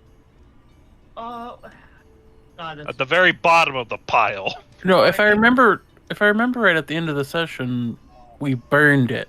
So I had total plans to fucking desecrate that corpse so that they would have to spend buku bucks to try to bring her back. To really, really subvert any attempt to bring her back easily. Okay, roll a desecration check. I don't know what that would be. I'm gonna take 20 to desecrate that fucking corpse. Oh god. I'm ripping the head off, tearing off the face, smashing the skull into powder. Hey, it's fine. I just spit an acidic orb on it and it melts. Burning the remains, scattering the ashes. my god. They are okay. not going to be able to do a simple fucking raise dead. I'll tell you that much.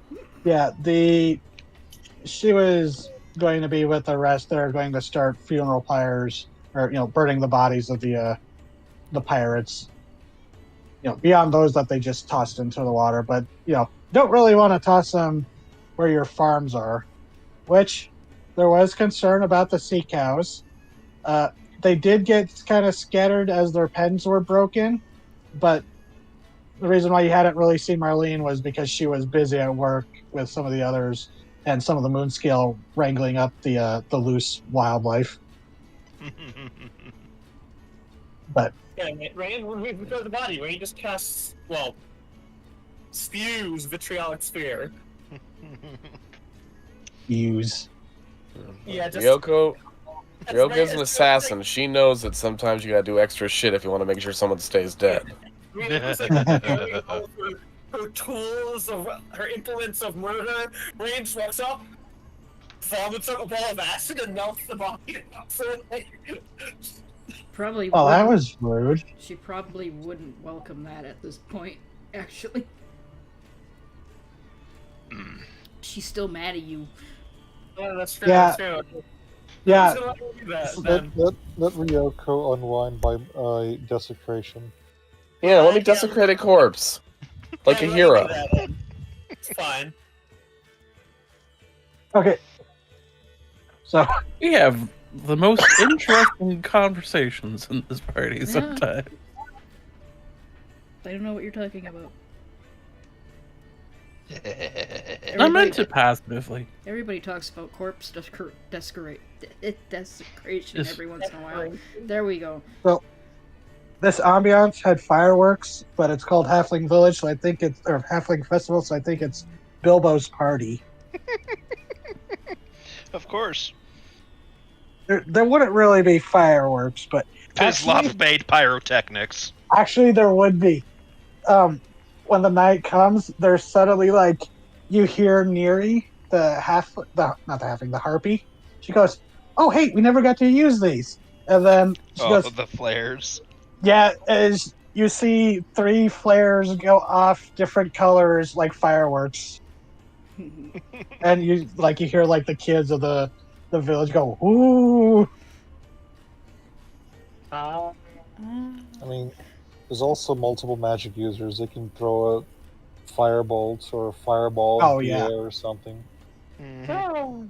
Pyrotechnics in Oh. the D&D world have to be fucking insane. Oh yeah. Doesn't There's matter a the setting. pyrotechnic spell. That's not even going into what the people get up to on themselves.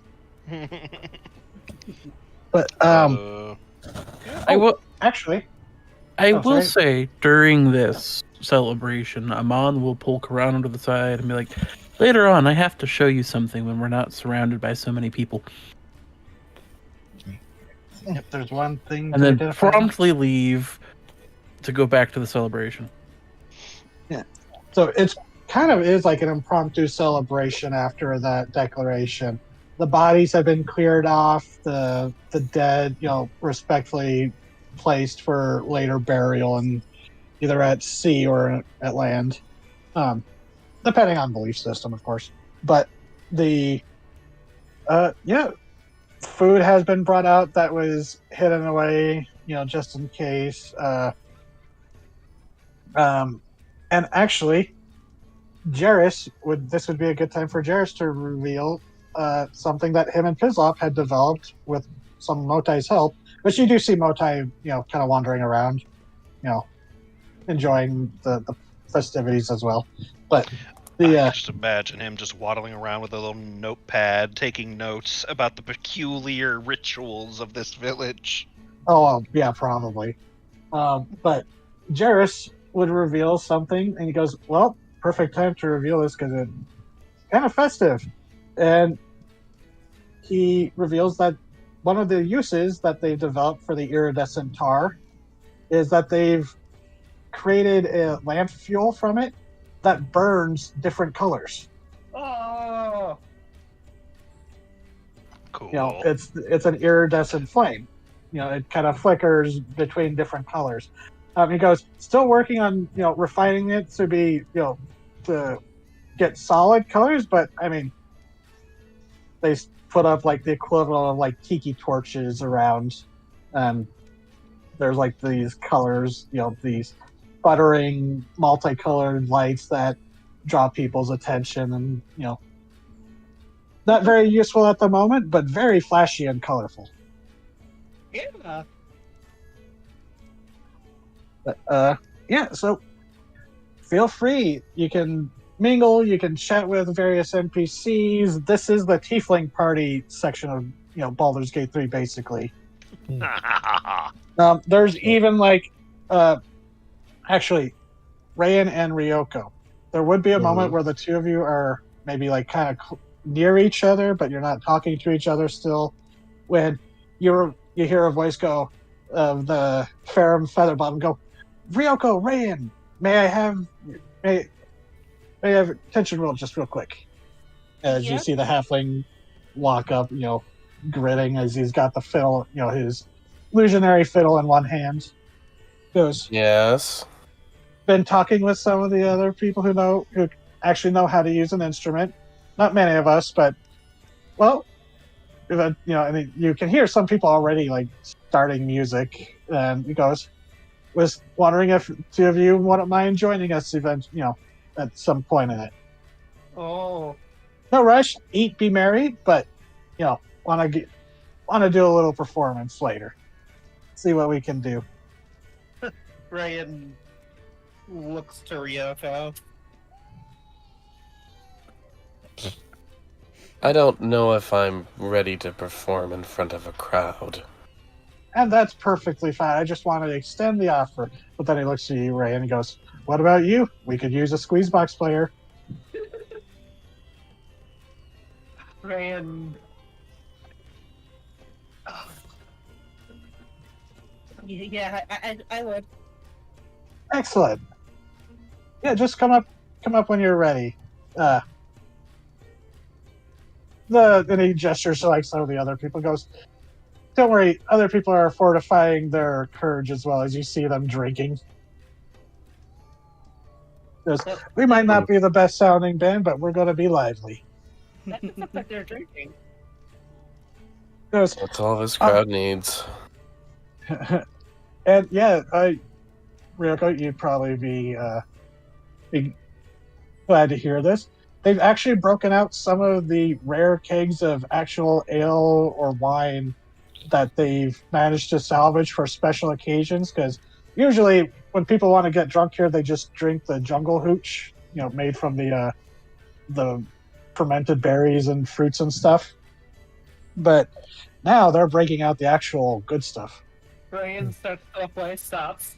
Do you like beer?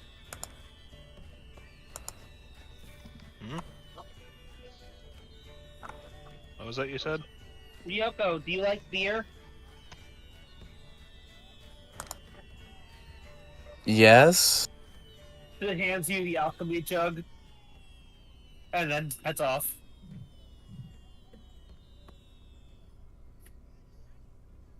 So, No. the fun thing, Ryoko, just do a either a history or arcana, whichever one is your highest intelligence check. See if you recognize what They are the item is. same. Okay. She handed you an empty jug, and but when you tip it to look inside, you hear her sloshing, and it does feel like there's weight in it, but when you tip it, there's nothing. Well, that's funny. She corks that and puts that in her bag, and then takes out that fucking infernal wine she's been saving. Actually, no, wait, I forgot. Rayan did create beer, so there is a nice beer that's inside it. You sniff it and you smell the beer and sip it. I don't know if Ryoko's a beer person, but it's a very nice ale. A beer. Ryoko's an alcohol to forget my troubles person. Mm-hmm. Yeah, Rayan wouldn't have just given her an empty bottle with no explanation. She summoned the alcohol in it earlier. I think she appreciates good alcohols, but she'll drink fucking swill if it gets her blackout drunk. Here's the fun thing about this: the alchemy jug. Ryoko might learn this later on if Rand gives her a more detailed thing. It can produce liquids. It can produce 8 ounces of acid, 4 ounces of basic poison, 4 gallons of beer, gallon of honey, 2 And gallons 2 gallons of mayonnaise. Tommy B. His head whips around. That's ranch. But then you can also summon oil, vinegar, fresh and salt water. Going to be useful on the boat once you start sailing to have fresh water available. But it can also produce a gallon of wine. Nice. Yeah. Alchemy jugs are just fun. Yeah. Right now you just have the beer, the very nice beer. Yeah. If you want, you can start pouring people out, and you're like, oh, there's more beer, because you like pour out more beer than should be able to fit inside the jug. She knows things aren't okay between them, but she's like, "Oh, this is something she'll enjoy." So And it's not like a small jug. This is like a moonshine-sized jug. The kind that you would typically see in like. All right, I use clay this jug. to get a lot of other people drunk, so then I feel less guilty about drinking that fucking infernal wine I've been saving for like 40 plus sessions. Oh yeah, the one you found in the I actually have a couple. I actually have a couple of infernal wines. One has 'cause you pomegranates in it. Yeah, and the fruit that grows in hell, because pomegranates grow in the underworld. But yeah, you found one bottle in the Hell Knight's sarcophagus and the other one in Gleaz's room. So yeah. Yeah. So who wants to hang out? You see various people scattered around chatting. You see Orovir talking to some of the other Dragonborn. They're probably discussing going home. You see Anchor talking with Matilda. You see people scattered about. Vathel's kind of off on her own, but she's kind of like nodding along with the music. She seems to be having an okay time while kind of keeping a distance from everybody. Not really. Before she goes up and sings and plays. Yeah, you go talk to Vathel. Yeah. Hey, Okay. how you holding up? Yeah, and she like kind of gives a nod and gestures with the wooden cup that's full of grog or alcohol. She goes, drinking enough that these don't hurt, she says, kind of gesturing to some of the bandaged wounds. Oh. So I heard you had an even busier day than we did. She motions to the coat she's wearing. We did kill the captain. Oh, you're keeping the coat? She is not taking it off. She is not yet attuned to it, but she's definitely wearing it. Look, unless somebody asks her for it and like convinces her not to wear the cool coat, she's keeping the cool coat. It is entirely aesthetics. She kind of glances at that. She goes, "Yeah, you got the my old boss's clothing on." Is that weird for you? A little bit, but I mean, she killed someone and took that herself, so she kind of shrugs.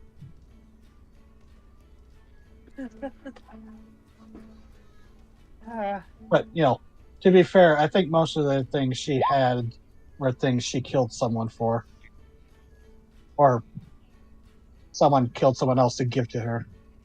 Yeah. I'm sorry if I made you feel weird earlier. What do you mean? When I hugged you and told you I was proud of you. Oh, yeah, that was a little odd, but she kind of reaches out, and there is that like hesitant Is this the right thing to do kind of gesture, but she goes and like pats you on the shoulder. She goes, I get it. You're just way too nice for this world. So I am not. Trust me. well, you try to be nice to people that the world has already given up on, so that's something. Takes a long swig. My own life isn't super simple. I know what it's like to be at a crossroads. Sometimes you need, a helping hand. In this setting, would crossroads be eventually turned to like cross currents? It might be. Well, Crossroads would probably still persist. In a Waterworld setting I saw, it was basically like crossroads were replaced by rivers. Ah. When it specifically dumps out into the ocean. There's a liminal space or whatever. Oh, yeah. That makes Yeah. sense. It's, starting over and everything isn't easy. Making the choice to even try isn't easy. I think I get that better than anyone else here.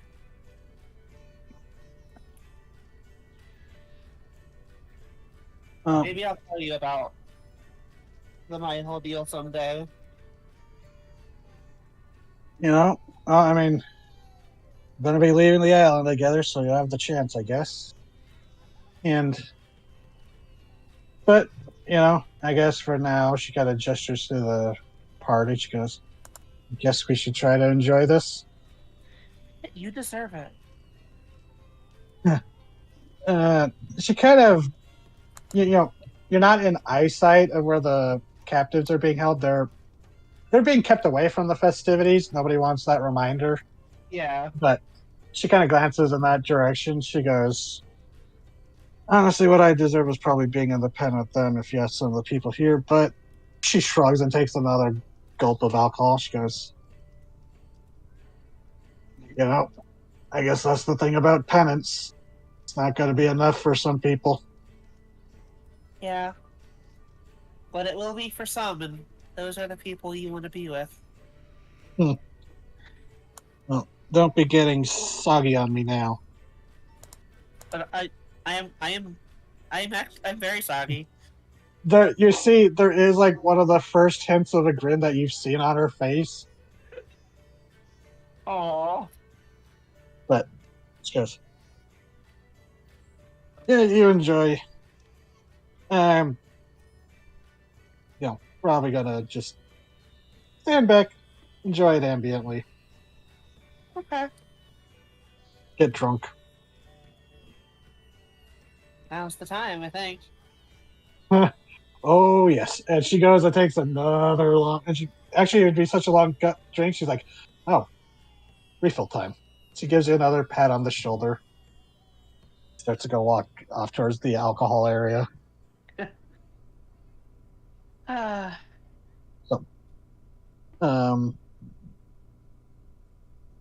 So yeah, there's Orovir if anyone wants to talk to them. Utros off to the side talking to some of the other moon scale and some of the villagers. Dr. Vuteg actually shows up looking exhausted. Yep.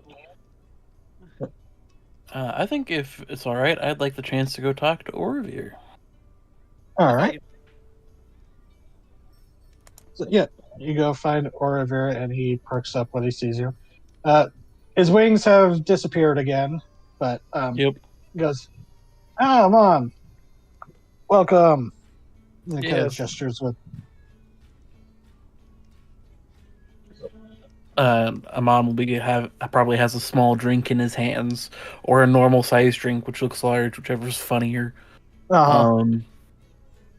He's just gonna kind You know of. what? They probably try to give you one of the smaller cups, but you're like, no, that one. Points to a regular sized mug. Just because I am short does not mean I cannot partake in the alcohol. Yes, it's the alcohol. And you So- probably approach Orovirians like, how are you faring now that the thrill of combat has died down? Well, I'm enjoying the next best thing of that. Enjoying the aftermath. And you realize he's probably already like a cup or two into it Oh, that's fair. No worries, no worries. to Just cover wanted to me make making sure. a bad line. And so, like, Amon will take a sip and just sit there for a second. It's like, so did you keep count? Well, at first, but then I was fighting with so many other people, like, it's Yeah. kind of hard to keep count of what was like solo kill and what was a team kill. So yeah, it's just No, I understand. Yeah, no worries. I got separated a lot, so I kept a death total. I think I got up to like. So there was the six and the what are they called? Tanaruk. I got the Tanaruk. oh yeah, those were nasty. Yeah, He decapitated actually one. gestures to like a like a now healed scar on his arm. And he goes, "Got that from one of them," and goes, "Big nasty swords." Oh yeah, no, I probably shouldn't have 1v1'd it, but you know it is what it is. Um, Yeah, Anchor said your group came in and really helped secure the gates. yep, we took out the rear cannons, and I got to feast on pirates a little bit, and then He just we nods helped. along. I was like, so we got that one and that, and I killed about 3 there, and I got about 5 in the front entrance, and then with Gum Galore, I got another 4, and then and he just starts like trying to count. I lost count. I got hit by a ship, to be fair. Yeah, That no big crab kidding. one. Ugh. Oh yeah, I saw that thing. Yeah, no, that one Oh, yeah, wasn't. of course. I mean, of course he saw it. He wanted to say that goes, "Oh yes, that thing was."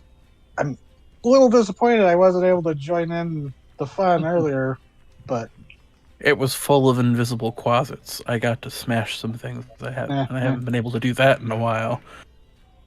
oh yes, it was. You should have seen it. Group of spine devils and imps came down at me, thinking they could swarm me. I managed to take out a spine devil and an imp in one swing. They decided it was better to go off someone else. They didn't make it far though. Yep. And he seems to be in a good mood too, and he starts recounting some of the fights. And he goes, "What's that?" Samurai boyfriends. And he goes, "I was actually really impressed. You managed to really train these castaways and old pirates and smugglers into actually something that could hold the line." And he kind of gestures off to the people scattered around. A lot of them still wearing some of the Ankeg armor, like they haven't fully undressed yet, while others, have. It's good training. I remembered my days back during when I was as inexperienced and green as them. I wanted to make sure that Rhonda Village could defend itself, and on top of it, if we're not here, that they would be fine without us. And I'm no longer worried. No, definitely not. I'm definitely feeling better about going back home to the dynasties. Gotta deliver this. He pats the horn that ever since it was recovered, you gave it to him after recovering it from the Aboleth layer. It's never left his side or his person. It's finally show my face in front of my parents again now that I've recovered this, and he kind of looks around and goes, "Definitely going to be putting a good word in for." Kind of like lowers his voice conspiratorial. My house doesn't have much power, all things said, but I'll definitely say that if Maricea ever tries to come take this place, Dynasty will be here to make sure that they rethink that. If I have anything to say, of course. Might even just be Yes. my own house, but Good. I think they would appreciate that immensely. I mean, So hearing what's down in that mine, Marcia is going to be drooling over this place. So Yeah. there's I'm- that to look forward to, but And it also may come down to what the villagers themselves decide, but we can't control what they think either, so. true. But I like to think between you and I, we've put a good word in for the Draconic dynasties. Hmm. Like, if we haven't, and nothing's going to. and similarly, I'm sure people are inviting you back to the. Or no, he wouldn't say that. Stumbling. He goes. Speaking of the dynasty, if you or the group ever find yourselves there, if you decide to stay together after this, you'll be welcome in my house anytime. You'll be honored friends or honored guests. I And you truly would know appreciate that. that's That's a big honor coming from someone of a noble house. Oh, yeah. Especially dragons. Dragons are notorious for not wanting people in their house. I'm on with, like, almost big. I am truly honored. I would invite you to Gardenia anytime, but I'm not going to be there for a while. So I am more likely to come say hi to you in the Draconic Dynasties before I go back. Yeah, that's fair. Although it has been too long since I've been to Gardenia. Visited there when I was a little wormling. If you get the chance, it's always quite a fun time. And plus, there's more pirates to kill. It's always a bonus.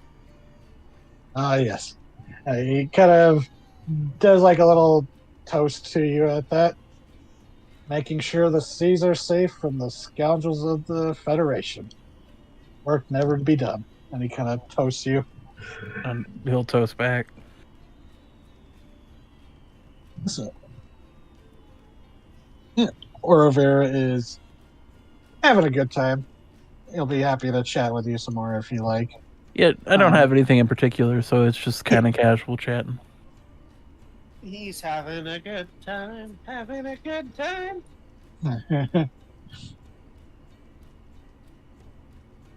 So, sorry, someone texted me. Who wants to talk next? You can talk among yourselves too. Like what? Actually, let's go down. What are you all doing when you're not like going up talking to people? Like, how are you spending the celebration? Why is my phone giving me crap? Korono has plopped herself nearby Ryoko as she's drinking, and she's also drinking, so. This is That's just That's the kind of friendship Ryoko craves. That's just the kind of thing that we do together. Yep. Because as has been established, Korono is kind of a lush. Mm-hmm.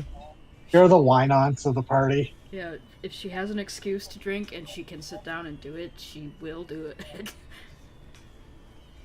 This is not a threat. It will happen. So, anything you two want to chat about, or just hanging out? Just hanging out. I'm pretty good. Hanging out. Just hanging out and having Oh, a Ryoko. lot of alcohol. Oh, yeah. Yeah? Just for fun, because it's a little gruesome, and you might not even be the one who wants this trophy. But at some point, you do find, like, kind of wedged, not like embedded, but just like it got kind of caught on some of your armor and such. You find a shark's tooth. Aww. If you can figure out where that came from. Oh, I think I can. You were in the splash zone. Kind of lucky you didn't get hit by shrapnel, honestly. Yeah, it was because the broom hit from inside the mouth. The stuff blew away from you. So yeah, you didn't get a nail bomb made out of shark teeth go off in your face. Oh, shrapnel sounds like a Predacon. Oh my god. He's an Insecticon, but yeah. No, that's an alligator. No, Or, wait, shrapnel no, is literally an insecticon. Yeah, Oh, no, shrapnel. Oh, shrapmaw. that could be Yeah, anybody. Yeah, I'm that would thinking be that'd be a Fusor Predacon between name. a shark and a gator. Yeah, it's Fusor. I like Fusors, Yeah, me too. but I mean, I did play the artificial Fusor Chimeratron, so. Yeah, But so the party's going on. So, what are the rest of you doing outside of like going and chatting with people? Like you want a quiet hearts? Unlike everybody, the majority of the party, he's fun, and he's often is the center of attention. He is not uncomfortable.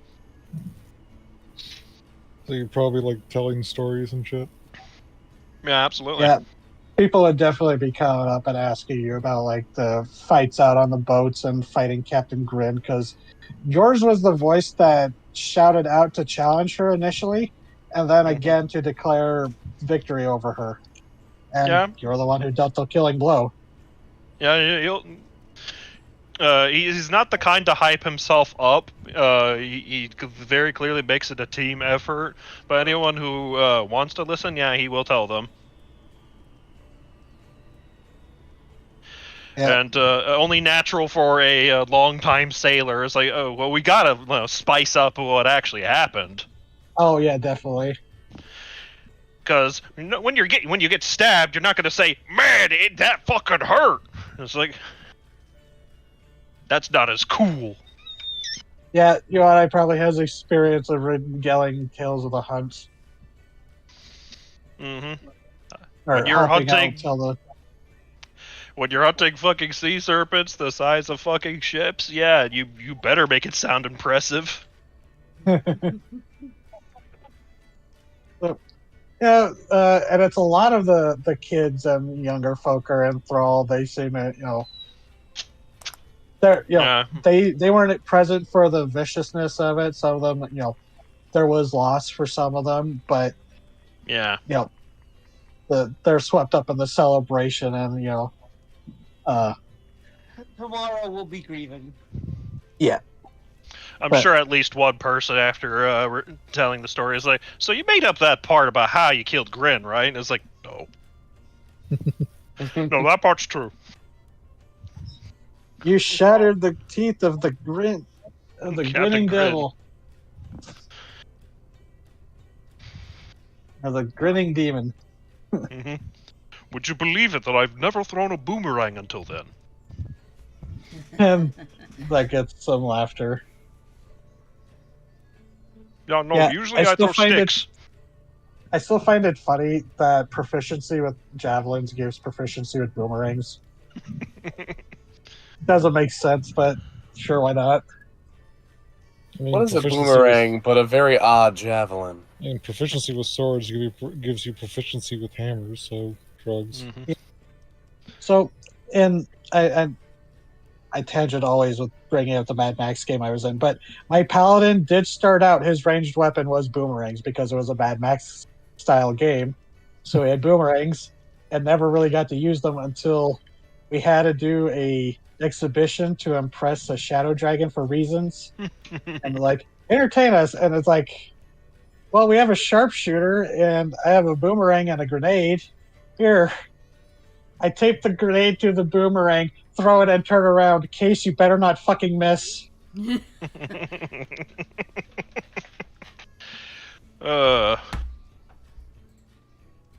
But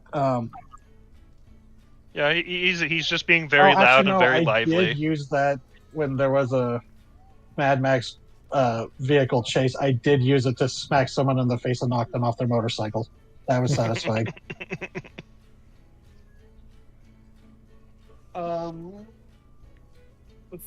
Ryan actually goes away from the party a bit. Mhm. She looks out at the ocean. Okay. And actually, Huh? it would be like probably close to like where your little hut is, because like I'll just put that over there real quick. Because like you guys have been dwelling in this one, so like, and it's a little bit far off from like the main celebration area. So like, yeah, you can just go sit off, look at the inlet. Where she buried Ventrock. Oh, okay. Looking off in that distance, Yeah. where you put him in the reef. Yeah. You should be here. Ventra's like poofing up and being affectionate. I'll still give Ventra her cheese. Yeah, she definitely prefers it when you use your crab claw finger. Yeah, she does. Maximum scritch. Maximum scratch. Look, it's just the serrations of the crab claw used to design are also good combs.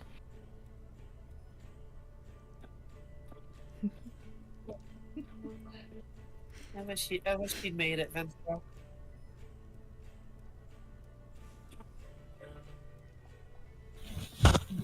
Yeah, I wouldn't be here. Yeah, if it wasn't for him.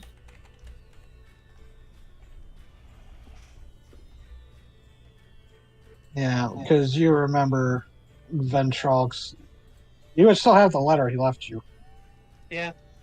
Like it even says that he said that he called you here to an earlier time than you were supposed to save him.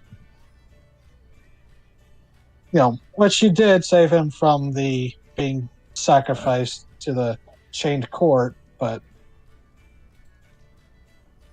Not from the fucking imposter. and as he did try to remind you in the note, without me going back and looking at exactly what he said, it did try to tell you that his death was going to be worth the sacrifice to free the island by having you here with everyone.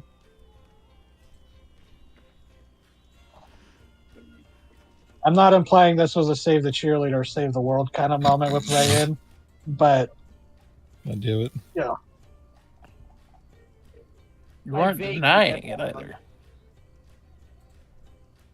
I vaguely get that one.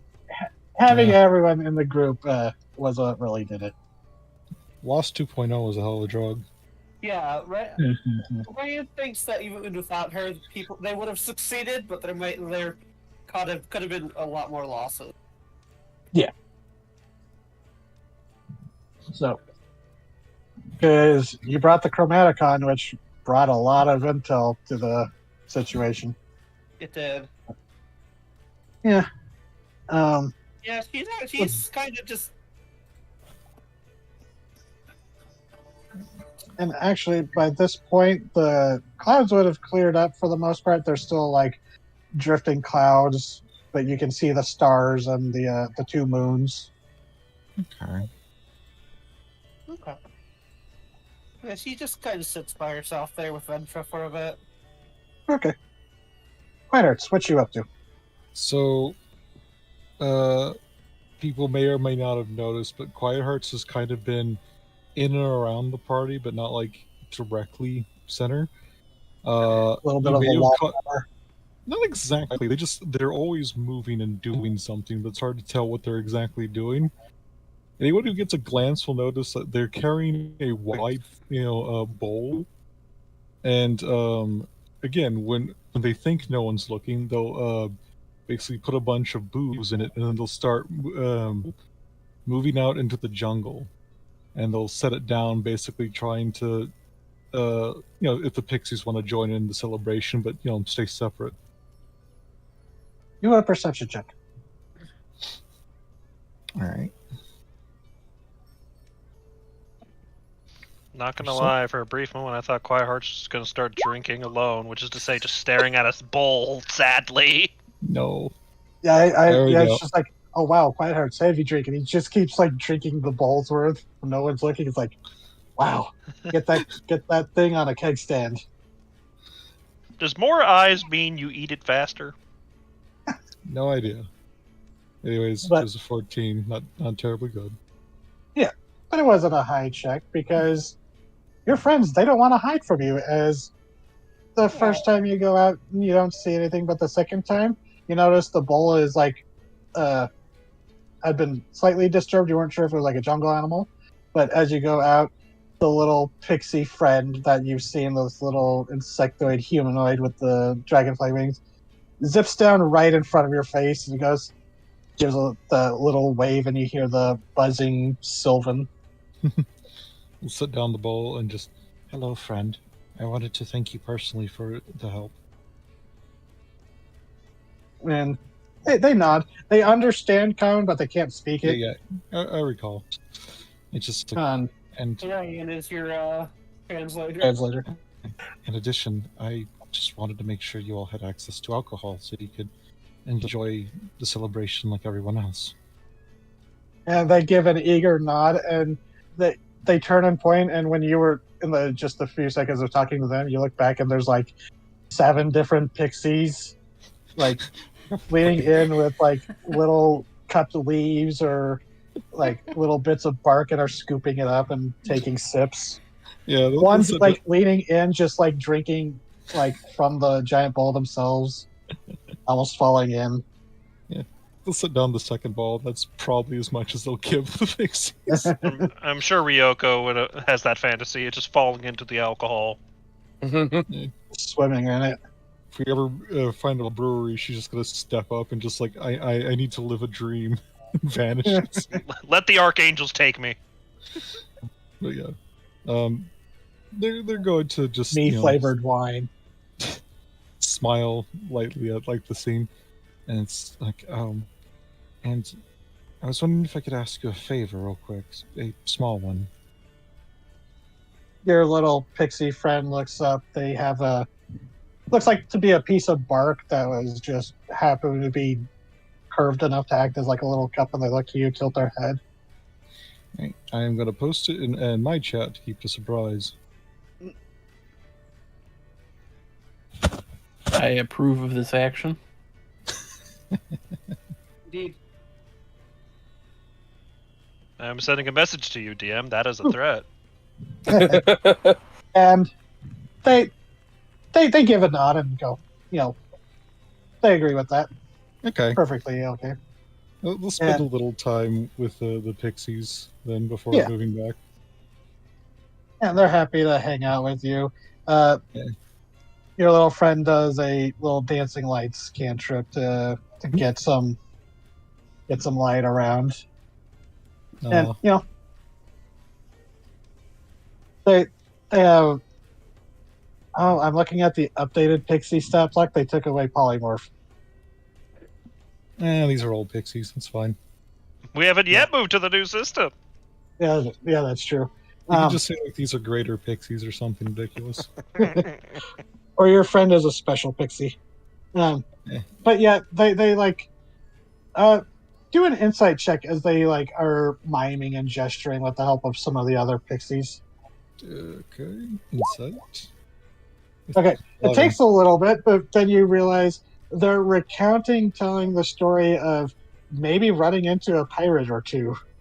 Oh. So they're basically like one will mime walking through the forest, and another one will clap, and then they start acting like an animal or something. Yeah, like it falls down to all fours and like starts scurrying around in a panic while the others laugh and giggle around. You get the feeling some pirates had a weird day. I do think it'd be hilarious if they start doing that shit to like if there's like a one of the devils flying around, they just clap their hands and it's now a tortoise plummeting to the earth. They may not speak common, but you definitely understand when they mean yar, yar, yar, yar, yar. Yeah. Yeah, you have a fun little meeting with the pixies. After the island.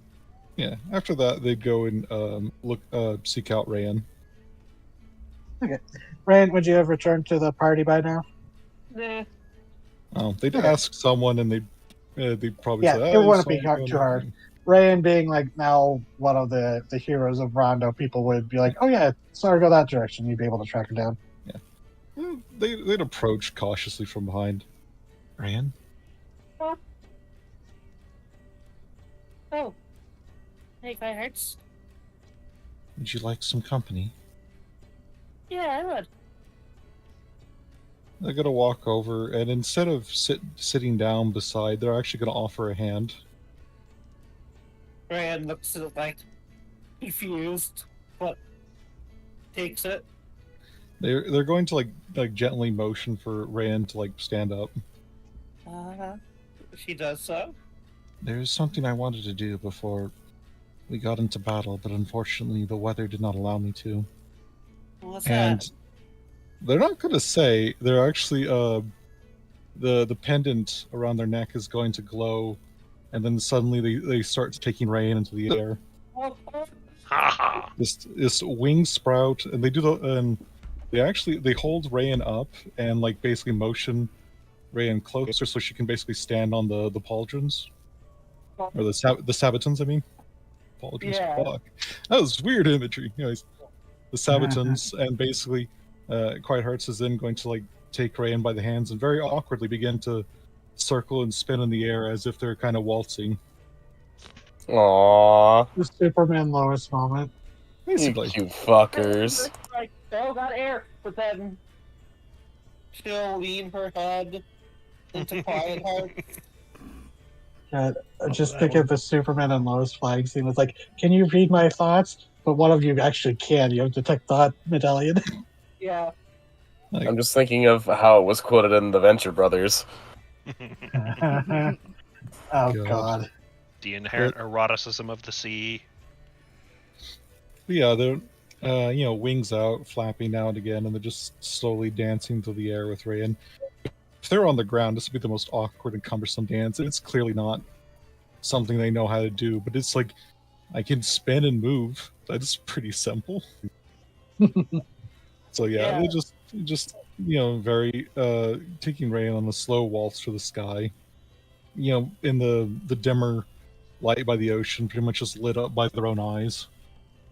Oh, Mm-hmm. Adorable. They That's actually sweet. like I said, they wanted to do this before the battle happened because they didn't know what would happen. But it fucking rained. Sure did. You know, Rain likes the rain, though.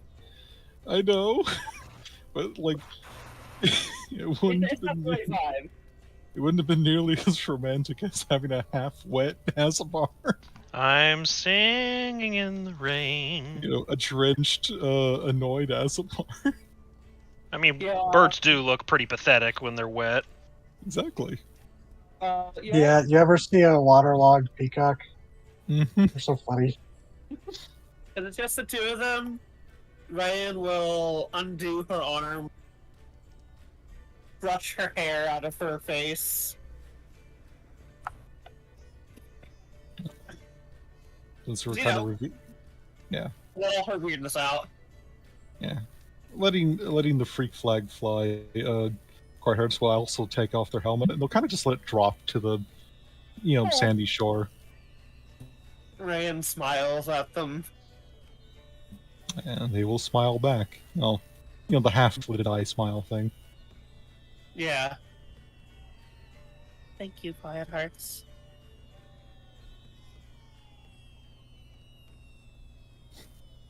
Oh, Thank you. man. The fade out of the fireworks is really well timed. Yeah. Sorry. That was good timing. It's like, you do not need to thank me for something I probably should have done earlier. No. No, this is perfect. Venture respectfully gave you space. Oh, man. Ryan, he wraps an arm around Quiet Hearts' neck. Mm-hmm. So you slowly just to, make sure they're all good. Yeah, they're okay with everything. They don't resist. She bites her lip. Sweet. I think it's a slight quirked eyebrow with the bit lip. What? She will lean closer and peck Quiet Hearts on the face. No. They will lean a bit closer and just very lightly bump forehead to hers. Aww. You do have to close a couple eyes to do it, but you know. Yeah. The pinkest she's ever been. Coincidentally, Quiet Hearts is also pink. Periwinkle-ish. Oh, that's puce. It's cuter because it's cuter. She's the color of Quiet Hearts. I thought we decided that was Aw. what her love shade was. Is it? Yeah. You said like one time because this is her idea of affection, so Quiet House's color is her shade of love or affection. Oh yes. Remember? Yes. Yeah. Yeah. So, yeah. She matches your shade. No. I'm just imagining the. Oh, that's puce. It's just, they'll kind of lean their head back a little bit and just say, "That shade looks good on you."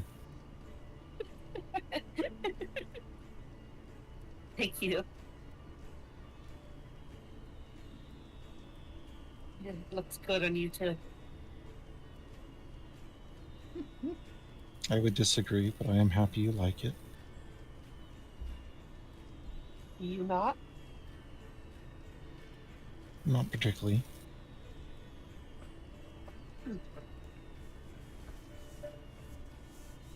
I do not like many things about myself, Rayan. It has taken me a very long time to learn that you do.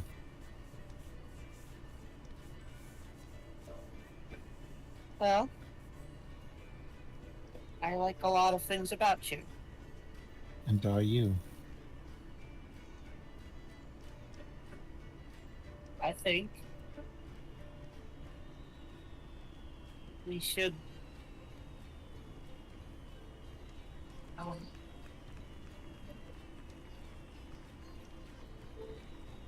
the things that you like about me that I don't like about myself, and vice versa.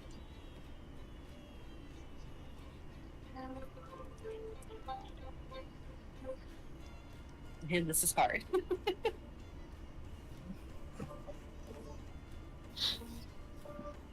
I suspect if it was easy, your greater self would have already understood it. Yeah. She would have. But none of this is easy. No. But I'm glad this happened. I am too. This has been an unexpected highlight of my life. Aww. They do kind of a bit of a swirl, and they actually dip Rayan because they've seen people, do that. Yeah. Party. Okay. Don't worry. Dump her in the ocean. I'm not so weak as to drop you. She wouldn't mind a dong. You're not going to let me down. Eventually, the enchantment will wear off. My wings are too... I was making a joke. It flew over their head, ironically. Yeah. They paused for a bit, like, oh, ha ha ha ha. I mean, You don't laugh. sorry. No. It's perfectly okay. Is that the first time we've heard them laugh? It is a very forced and not at all natural laugh, but yes. Though this world has been unkind to you, Quiet Hearts. I don't know if I agree with that. I do. Since coming here, I don't know if the world treated you like it should have.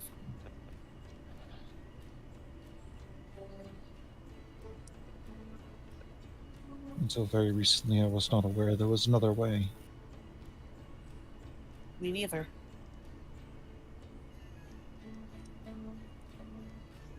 I feel like I should have seen her, but I can't change No, that.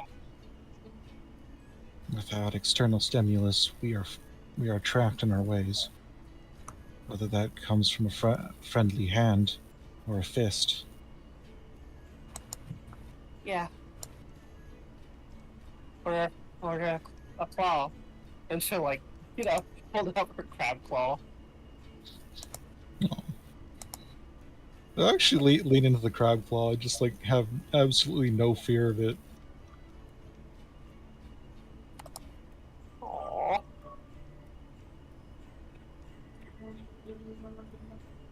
And thanks to you, I have been able to understand the simple joy of touch.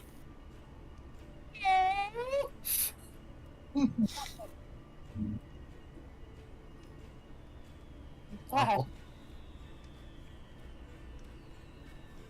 So, Because of you, I learned the joy of trust.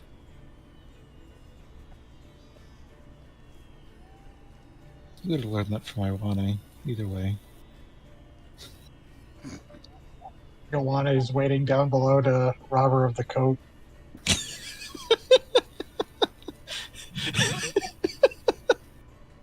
They come down, you all functions ringing out and takes the coat. Just the ex gotta give it to you, please. Do not resist. I'm here to steal swag. Joanna is still back with the Yeah. celebration. Yeah. Yeah, they'll keep like fly dancing until the spell starts to wane, and then they'll take them back down.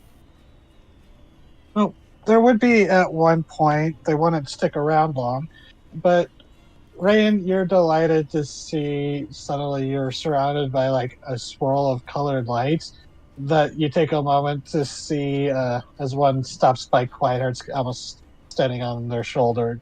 You see friend, the little pixie, and you hear and some of them like, "Hi, they wanted us to do this so you can have a nice night. Okay, have fun." And they go fluttering off. Do they kind of wobble as they fly because they've been drinking Yeah, two yeah. big ass Quiet Hearts, you would bowls? notice it. Ryan, you might think they're just normally just erratic, but Quiet Hearts like, oh, okay, they're drunk. Yeah. Are they drunk? Yes, I delivered them to bowls of alcohol.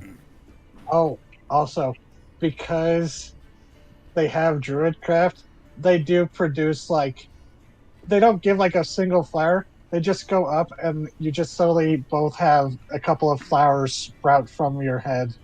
Oh. Not quite a flower crowd. They're a little too drunk to be that coordinated, but there's like a few colorful jungle flowers that suddenly appear, and then before they go zipping off. That's cute. Yeah. They're the wingmen. Yeah.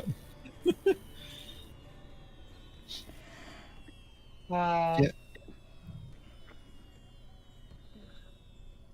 So, Yeah. We are hey, very you two special. have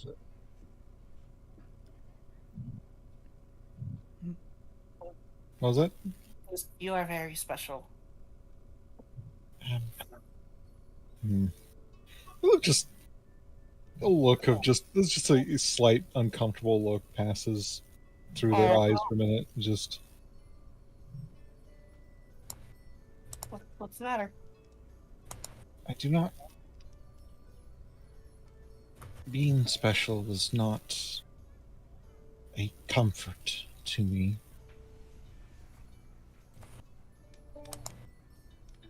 Well, then I'll just say you're mine. Oh, Yeah, the right. fucking periwinkle actually darkens at the around their cheeks. Success. So you do have blood. Yeah, it flushes like a darker purple, so I didn't mention they have like a silvery, almost like a thick silvery blood that's kind of like mercury. Oh, God, that was cute. Yeah. Thank you for indulging me. This this display. Yeah, I mean, it was for a good roleplay moment. So, Yeah. yeah. No, I get you. Raven, holy shit. Mm-hmm. Thank you. I've been playing something like that for a while now. Yeah. Rest of you, things are, things are still going, but people are shifting around. Was again, anyone you wanted to chat with? I'll just go down like a list of NPCs. There's the leader of the town, Matilda, and her family. Um, there's Marlene and Arid, her Brindorf husband. She's the Furbolg druid, and as typical, she has her long stem pipe, puffing away on the narcotic kelp. She's chatting. They're chatting with some of the moon scale. It seems. There's Anchor. He's off to the side. It seems he's shown up after getting the captive situated. You see Jarrus. He's there chatting. Seemingly having an animated conversation with Hislop as they're eating. Dr. Vuteg's there. You see there's Captain Sternrotter. She's there. Vothel's still lingering around. You see Neri the Harpy. Just all these people you helped save on this island. You see Fiaso, the Warforged that you rescued from the palace. So, oh yeah, Conmo is sorry. There's so many people. Conmo's there. You see Tama as well. Tama's politely standing off to the side. This is actually the first time they've been to the village, I think, since you've been here. But yeah, so if there's anyone you wanted to chat to, feel free. There's also Delsim the Sahagin. He showed up too.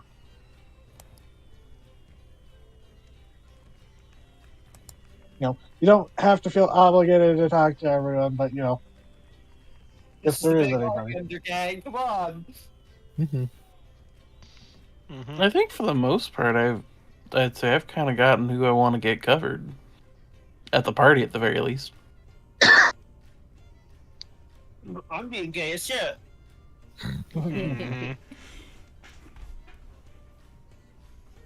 But yeah, Ryan. Once eventually you show up, Farum will hunt you down, but eventually. So, but let's see. Oh, Corona. Yeah.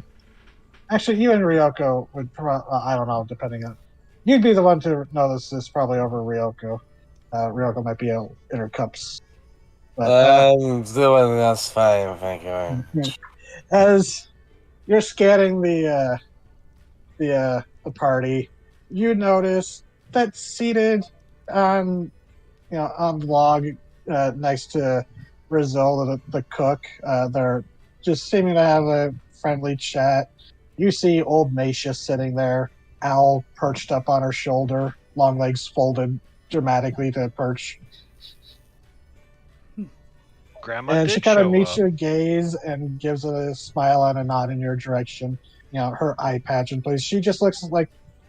Actually, you haven't seen her in her real form. It's only been Ryoko and Quieter. So, yeah, you just see old Macia. She just seems to have showed up and She'll couldn't resist the party, maybe. she'll meet her eyes and nod and give her a toast with her cup. And she'll return it, but she lifts a chipped porcelain teacup. Looks like she's having some tea with the Risolda. Kind of shocked the hag showed up. Yeah. I'm not. The hag's there for the party. Fair. They're usually fairly. She probably antisocial. appreciates the fact of she didn't have to move, pack up her bags. Yeah. This is the hag that likes us, so. It's still weird for hag. Well, think about it. There's probably a lot of people making, wishes and plans for the future. And there is someone here who she might be looking to collect the debt. Oh, I know. As far as I know right now, she's just an old lady enjoying a party. Kurono has suspicions that she's a fucking hag, but she don't care. Yeah, and the fact she seemed to get across the island pretty quickly, because that's probably like a 2-day trip on foot. Yeah, it's... Kurono's just like, well, that's another ally that's having fun. I'm gonna go back to drinking. Nope. Yeah, the night goes on. Is there anything anybody... Oh, okay, now, don't have to talk to NPCs, but do you want to talk among yourselves? I'm sure there's things some of you want to talk about. I can't imagine. Uh-huh. Gee. So, Quiet Hearts and Ray and you would eventually return, right? Yeah. Okay. And Quiet Hearts, it wouldn't be Successful hard. You would see old Maisha sitting over there. But what were you going to say? It's like, oh yeah, they successfully pulled Rain out of her funk and back to the party. Yeah. That was not their intention. Their intention was just have a nice dance, but yeah. When they do see old Naisha, their eyes light up. It's like, oh, cool, awesome, grandma's here. Yeah, Rayan's gonna, if Rayan sees her, she'll go, oh, and start heading over towards her. With Quiet Hearts just like with her. I mean, they weren't going to go into route if Rayan's going, and he's like, it's like, oh, I haven't stopped following her. Oh well. Oh, Nisha! So- Oh, hello, Rayan. Quiet Hearts. Good evening. Hi. It's good to see you. Good to see you too, and everyone in one piece. Yeah, I was kind of worried about you all, honestly. Aw. I have to thank you as well. Oh yes, did the remedy that courage got for you work? Yes, it did. Got a Yes, scar, but Yes, unfortunately, that does have. Some of my home remedies, they don't have quite the medicinal purifications that you might get in the cities, but well, it works. It works. Yeah, and I feel, I feel like I should do something for you. Oh, she seems intrigued. I mean, you did help a lot. I mean, some may say I'm still in your debt for freeing me from that nasty prison, that chain devil. You did not hold that over your head. Yeah. Yeah, Rosilda has gotten up and went to go help with the cooking again. Yep, she politely excuses herself, saying hello to you both. She's very matronly. One rolled. Oh, this is something that I've been meaning to ask forever, but just keep on forgetting about. You know the little jeweled demons that we use to unlock the Ruby Empress's vault? The chess set? Yeah, the amethyst.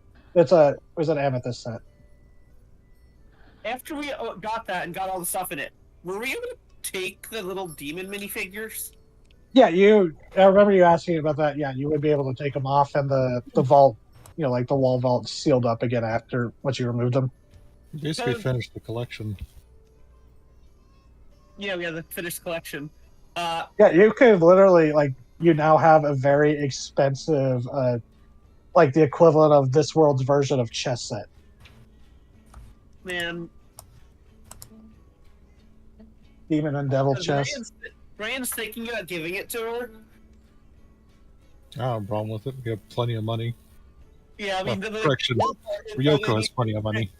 Make sure it's a I think I'm sure the Fiend Hag would appreciate a set made of amethyst that's all demons and shit.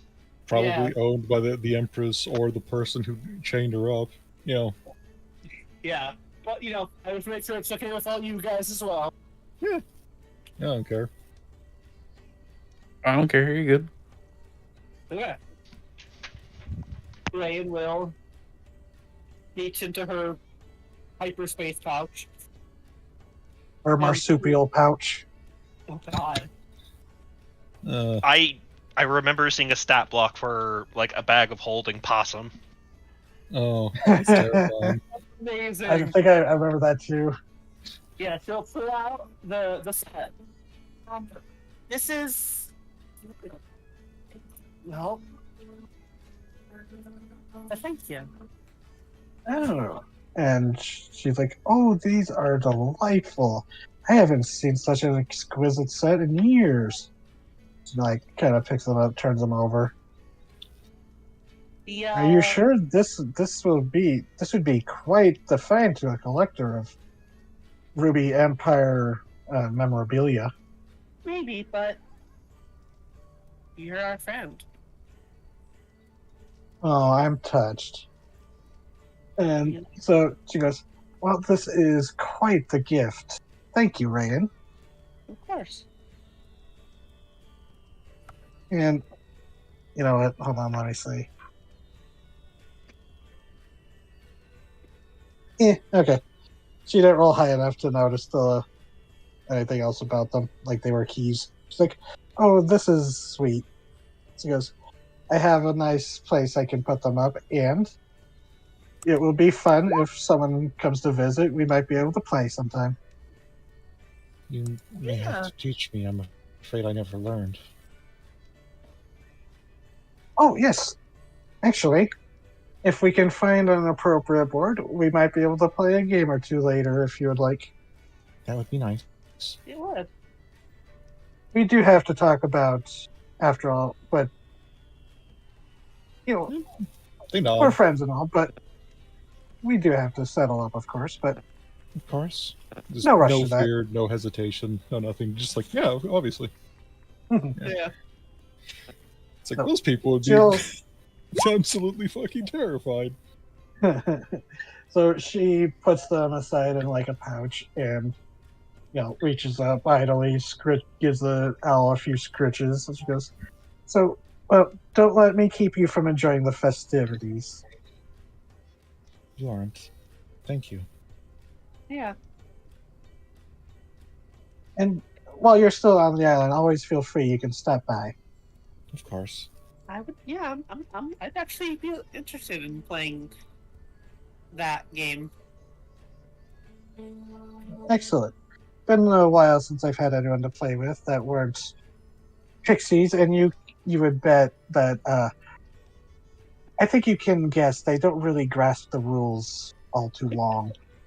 I would imagine. I think they have a general disregard for rules, period. I imagine they're more interested in stealing the chess pieces. Oh yes, but sometimes the fun part is when they try to be the chess pieces. Oh god, I can imagine them being so dramatic. Knight takes pawn. Just spiraling, doing a WoW death animation. Even as the game continues, they're just there doing the Paul Rubin vampire death. What's worse is if you get two who are really into it and they start to really duel, whip out sabers and shit, and they're just going at it, and just they pull out thorn rapiers.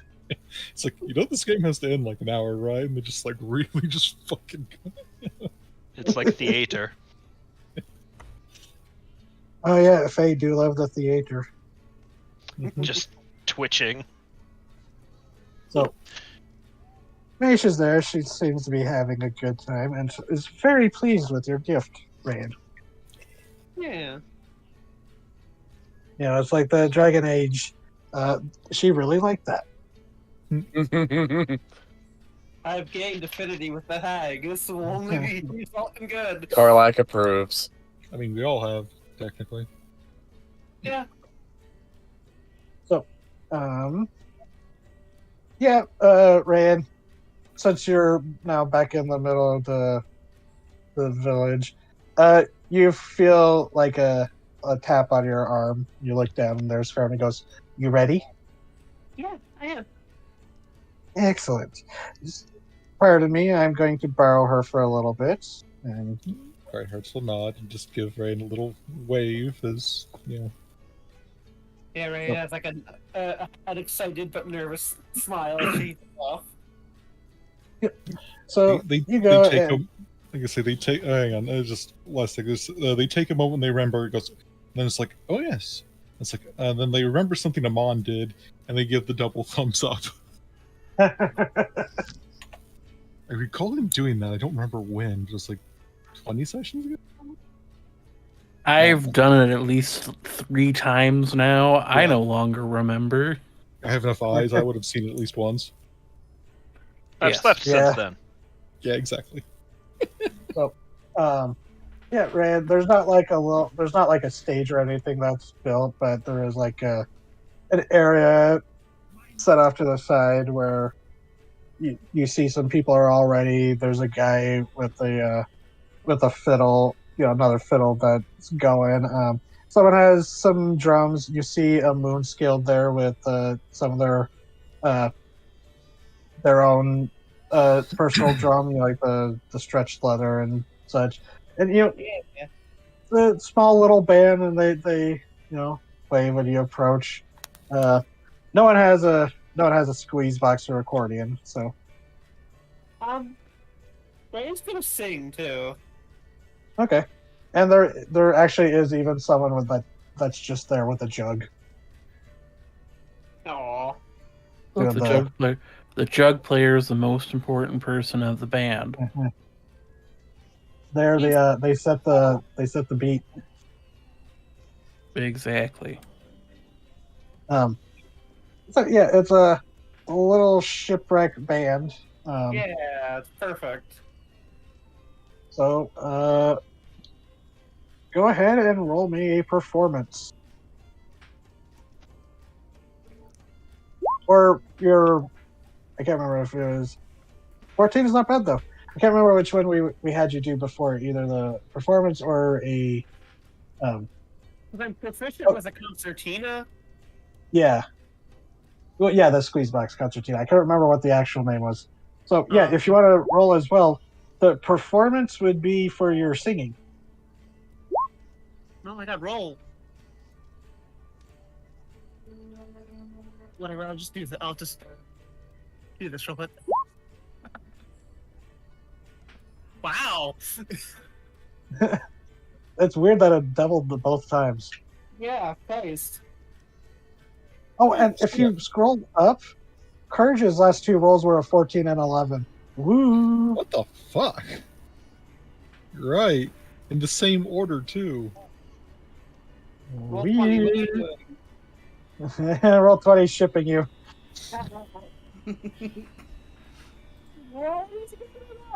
Roll 20 and everyone else. So, yeah, Ryan. Maybe you're. It's not like you flubbed it a line or anything, but as you're playing, you're focusing more on the singing. What do you sing about? So Ryan's singing is kind of like whale song, very deep, long notes. It's a bit of Mongolian throat singing almost. Kinda. I wouldn't say there's words in the song. Maybe a little bit of deep speech mixed in, but it's mostly like a tonal singing,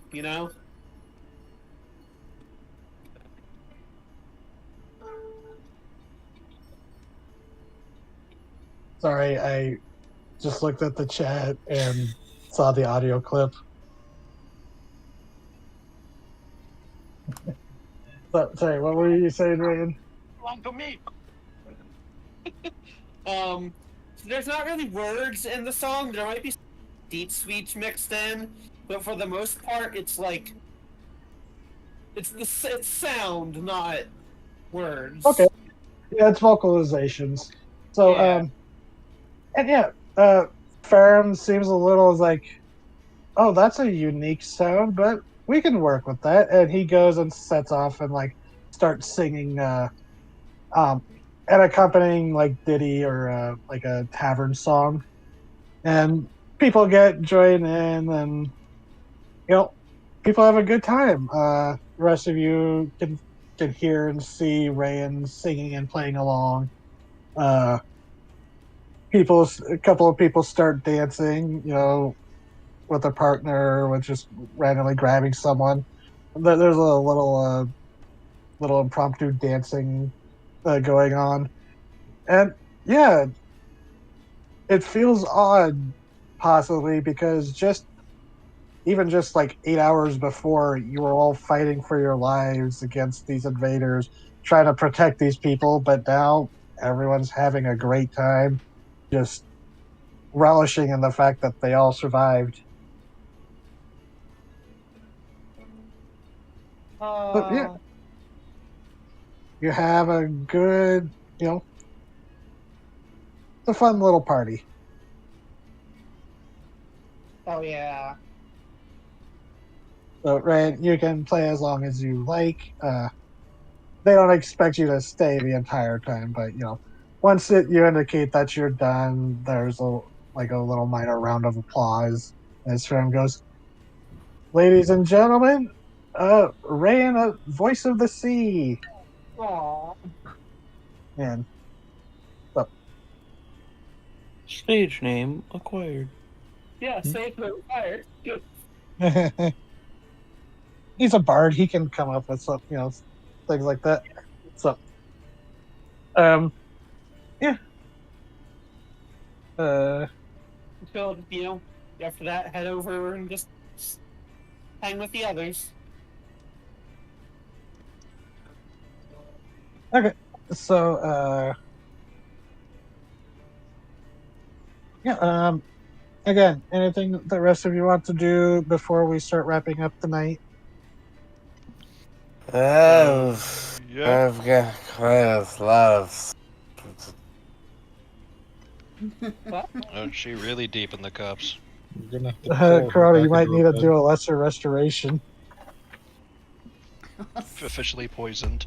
The fucking music was good. That was on point. Thank you. Oh, she's drunk enough to forget her spite. She's a Yeah. friendly drunk.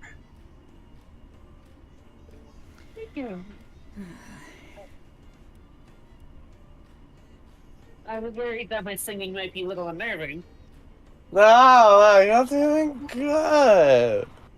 You're doing good.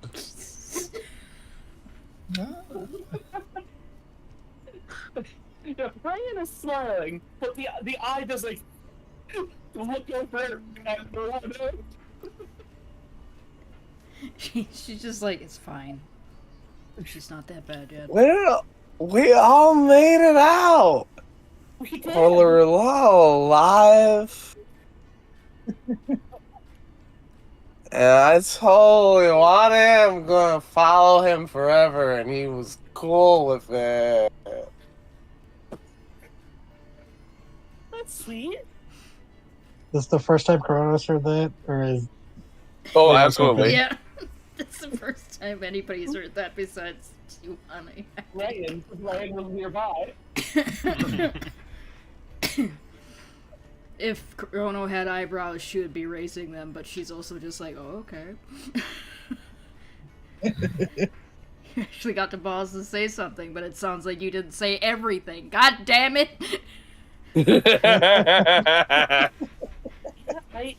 All these fucking weird ass mammals just won't say things. Just fuck, damn it. yeah, bird courtship is a lot more straightforward, I Just guess. have a dance in front of each other and fuck. I finally got to taste this sick ass wine, and it is good. The pomegranate taste is just. Oh, is it good? Oh, everyone loves your weird, tricky sippy cup that makes extra juices. Well, they can make other liquids too. Ah, fuck. I forget who I left it with, but they're gonna fucking. We'll find it. We'll find it tomorrow. We'll find it like Pizlop has passed the fuck out holding the jug. Somebody You has think taken it. It is made just a jug of mayonnaise because that's shit everyone's you don't get on the having a island. great time. Pizlop just ate 2 gallons of mayonnaise. If I see Pizlop, I'm tearing his head off. Yeah, right. Like looks over and spits out. It's like, oh. Rotten. You see him take a shot and then go invisible. It's just a floating shot glass. Actually, a shot glass to a closet's like a pint. Yeah. So we're gonna be able to leave soon. Yeah, I mean, the boats looked pretty fucked up, but yeah. Yeah, we'll need there's gonna need to be some repairs, but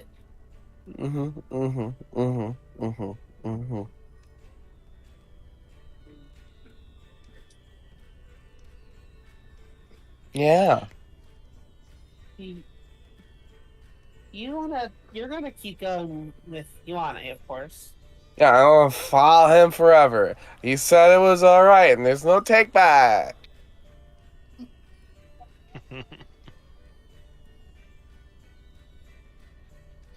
I would like to keep going with all of you. Aw, that's so sweet.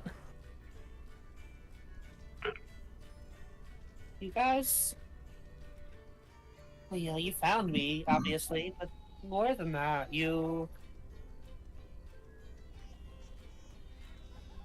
saved Her non-wine holding hand sort of slaps against your shoulder, trying to get a grip. He's so sweet. You're so sweet. Why were we fighting? Think about that tomorrow. I don't know how much I'm gonna remember tomorrow, but you're so sweet. You're such a sweetie pie.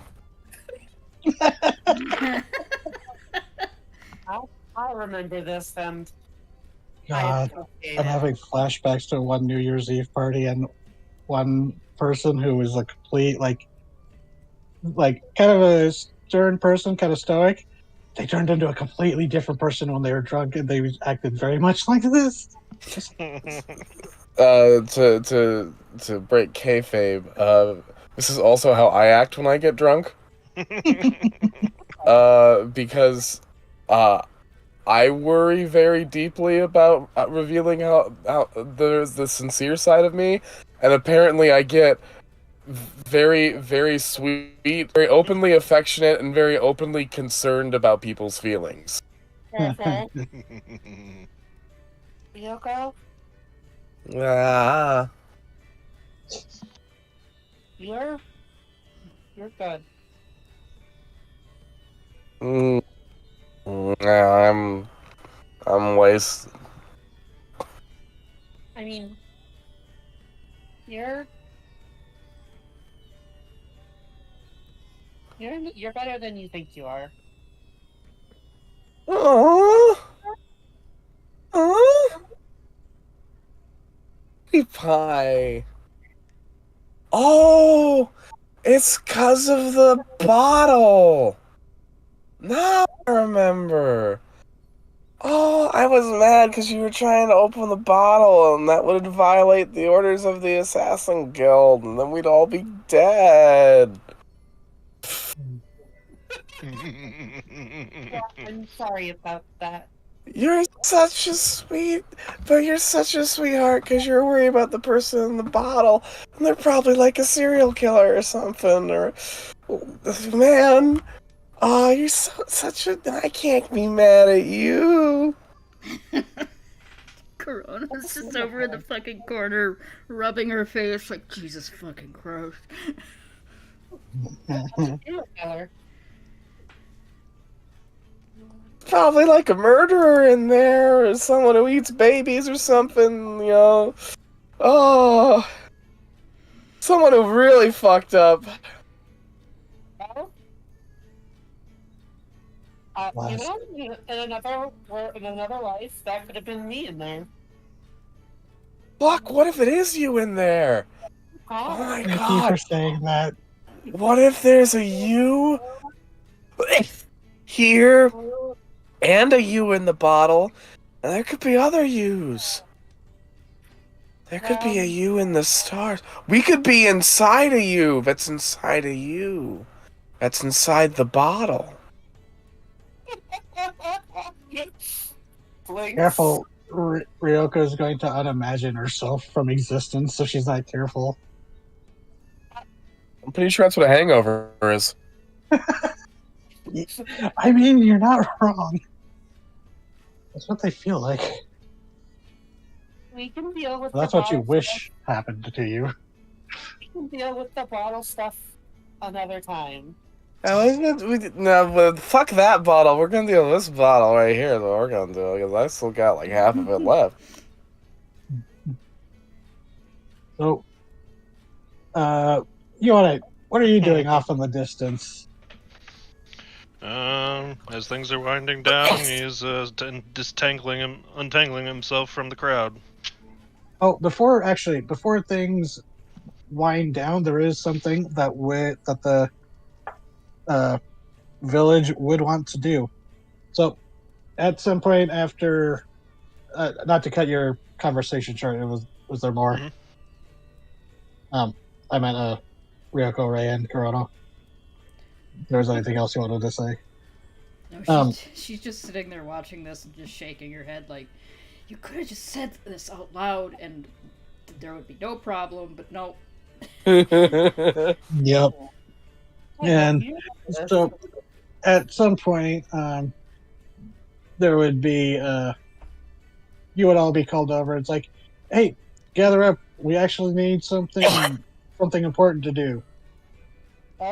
No. And you all kind of gather around like the bonfire area.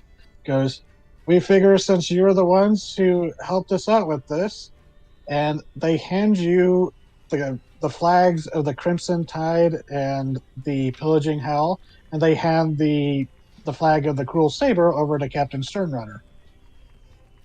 Mhm. We are burning their colors. The dilation on Amon's pupils expands exponentially. For a reminder, the Cruel Saber's flag was a person being stabbed through the back by a sword, by a cutlass. The Crimson Tide was the Crimson Shark, and the Pillaging Howl was a skull, bleeding blue tears, or with blue coil tears. It's that rich blue color. Yeah, Ryan's gonna take the one with the stabbing through the back. Oh no, I'll they take the gave that blue one to coil. Captain Sternrunner because she's the one who took down that ship. Okay. Mhm. You see, Ryan also gonna have Ryan give it to Ryo. It was pretty symbolic, but that's fair. It's fair. Yeah, because they gave you they gave your group the Pillaging Howl and the Crimson Tide because you were the two. Those were the two ships that you two. I keep saying you two, but that the group took out. Jeez, Mhm. there's more than just two people who did it. Mhm. You know what I mean? So, Yeah.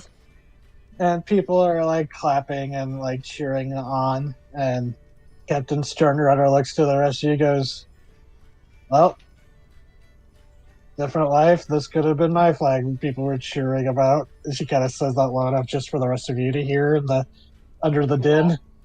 Mhm. But she laughs about it. She goes, "Ready?" Hefting it up. Um, These are big sails, so she actually has like her first mate there helping her with it. is Waffle nearby? She's standing off to the side. Yeah, she's watching. Ryan will look over her and kind of give like, doesn't say anything, but like kind of gives like a "Do you want to be a part of this?" kind of look. She recognizes it and gives a like it's okay gesture, but then she like gestures for you. It's like, go on. Okay. She's smiling. Aw. She's satisfied with she's satisfied with what's going on without getting involved because, there's still a little bit of tension between her and some of the people there, but Yeah. But yeah, so all of you, if there's anything you wish to say before you burn the colors, because it's kind of a symbolic gesture, or you can all toss them in at once. Remind me, the Pillaging Howl was the name they gave to the Ironclad? Yep. You're Uh, not sure what the original name was. It was scoured off the boat. Actually, I should have thought of this earlier. Are the Goblin crew of the Howl Yes, actually, they would present have, at the party? Yes, they are. It would be a little mean for them to be stuck on the boat still. So yeah, they were transported in. Yeah, he's gonna just make sure. Yeah, once They're- they got there and they recognized you, they kind of flocked to you. Oh, great. But Yeah. at first, and then, but like once you, what were you gonna say? Yeah, he's just going to make sure that he's burning it for their benefit. Yeah. So, you get them help them get set up with like food and drinks, and actually, it would probably be you who introduces them to Jarrus and Pizlop, since they were the tinkering crew. Mm-hmm. And they seem a little skeptical at Pizlop at first, but Jarrus is just like, trust me, you'll get it. And Pizlop just seems kind of a little woozy but proud. Mm-hmm. Yeah, this could have fucked us over a couple times. Considering how gluttonous he is, like it must have taken an impressive amount of alcohol to get him dizzy. Yeah, I mean, small liver. Yes, but I think most demons are like immune to being poisoned. Oh yeah, that's true. Wait, yeah. So wait, he wouldn't be. He would just be, 1 year though. Yeah. He must have found the alchemy jug. Drank the 4 gallons of beer. We gathered up the flag, right? And like look around everybody. To the flotsam. Flotsam. You cut out. Oh, I drunkenly said flotsam. Okay. She as It she was was too saying it, powerful. she tumbled. She lost her balance and fell over. Not into the bonfire, even though she is a tiefling. Yeah, no, she just like falls onto her side. Is like, oh. Thank God, because she's Good. probably flammable right now despite her fire resistance. One explosive tiefling. Yeah, you accidentally create a bootleg potion of fire breath. Oh god, after we save the town, it's nuked off the map by Ryoko falling into the bonfire. Wow. A giant mushroom cloud goes up, and the iridescent fairy is like, oh, what kind of party's that? What about the rest of you? The rest of you to flotsam? Flotsam.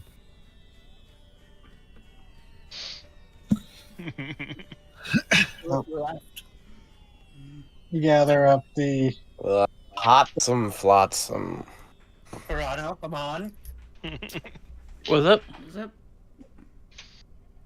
Flotsam? Wow, okay.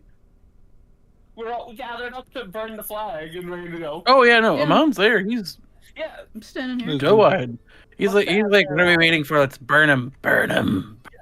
Brine looked at everyone with like to flotsam, and everyone but you two. Oh. Don't worry, they're nodding in approval.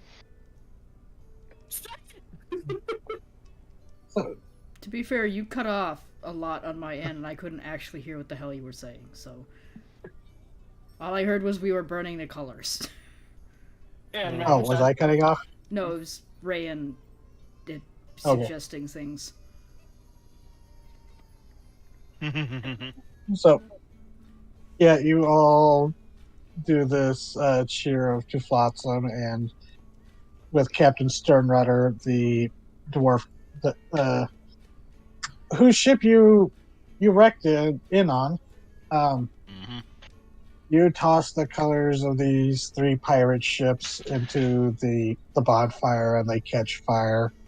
Uh, to the collective cheers of the villagers, and there's even a moment where people have to step back as there's a whoosh of multicolored flame as Pislop lobbed a, a thing of The the iridescence in it. iridescent into it. So yeah, the bonfire changes colors for a few minutes. Nice. So yeah, but now things would be starting to wind down with that bit of ceremony.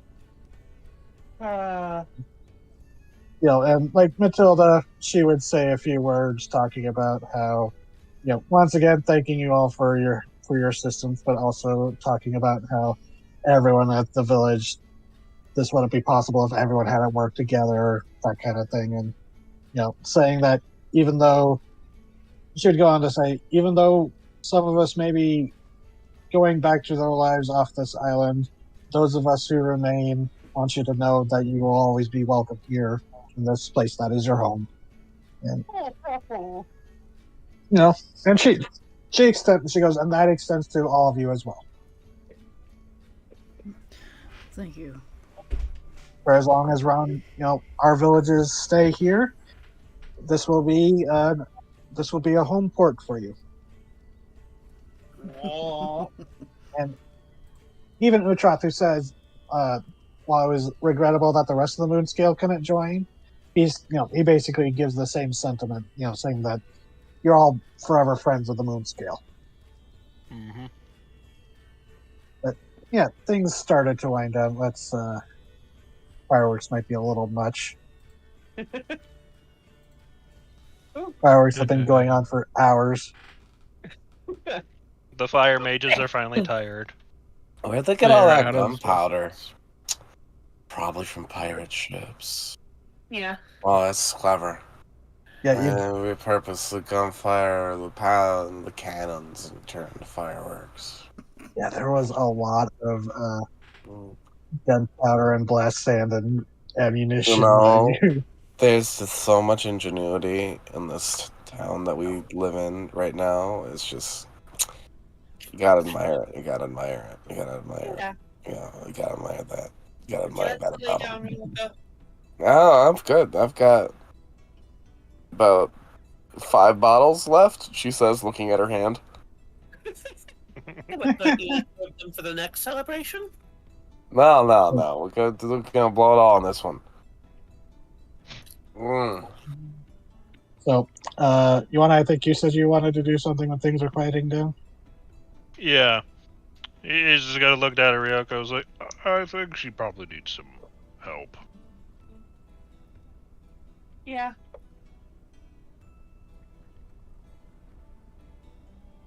He's gonna offer a hand to give you some balance. Oh, okay. Thank you. Thank you. What a night. What a day. What a time we've had here on this little island. Ooh. Kinda crazy. So how about we set you down to some place dark and quiet, eh? Okie dokie. She nestles her head against Yone's arm. Aww. Just gonna lead her away. He was never seen again. Damn it. Which is impressive, because that's a very large man. How do you misplace a 9-foot tall man? All right. I'm still remembering that fucking joke. It's like, Thank you for being so nice. When I said that awkward shit earlier. yeah, about that. I'm It was very, very nice. And your arm is very, very big. yeah. So, I'm sorry for stepping on your feet earlier. That didn't happen, I don't think. I think my feet wouldn't work if that did, because you're very, very big. Yeah. Metaphorically, I mean. On the earlier awkward What? stuff. What? It's just, when you're as big as I am, that tends to happen a lot, whether you realize it or not. But, this time I did, so here's my apology. Oh. Well, thank you. It's nice to have someone apologize for something. What'd you do?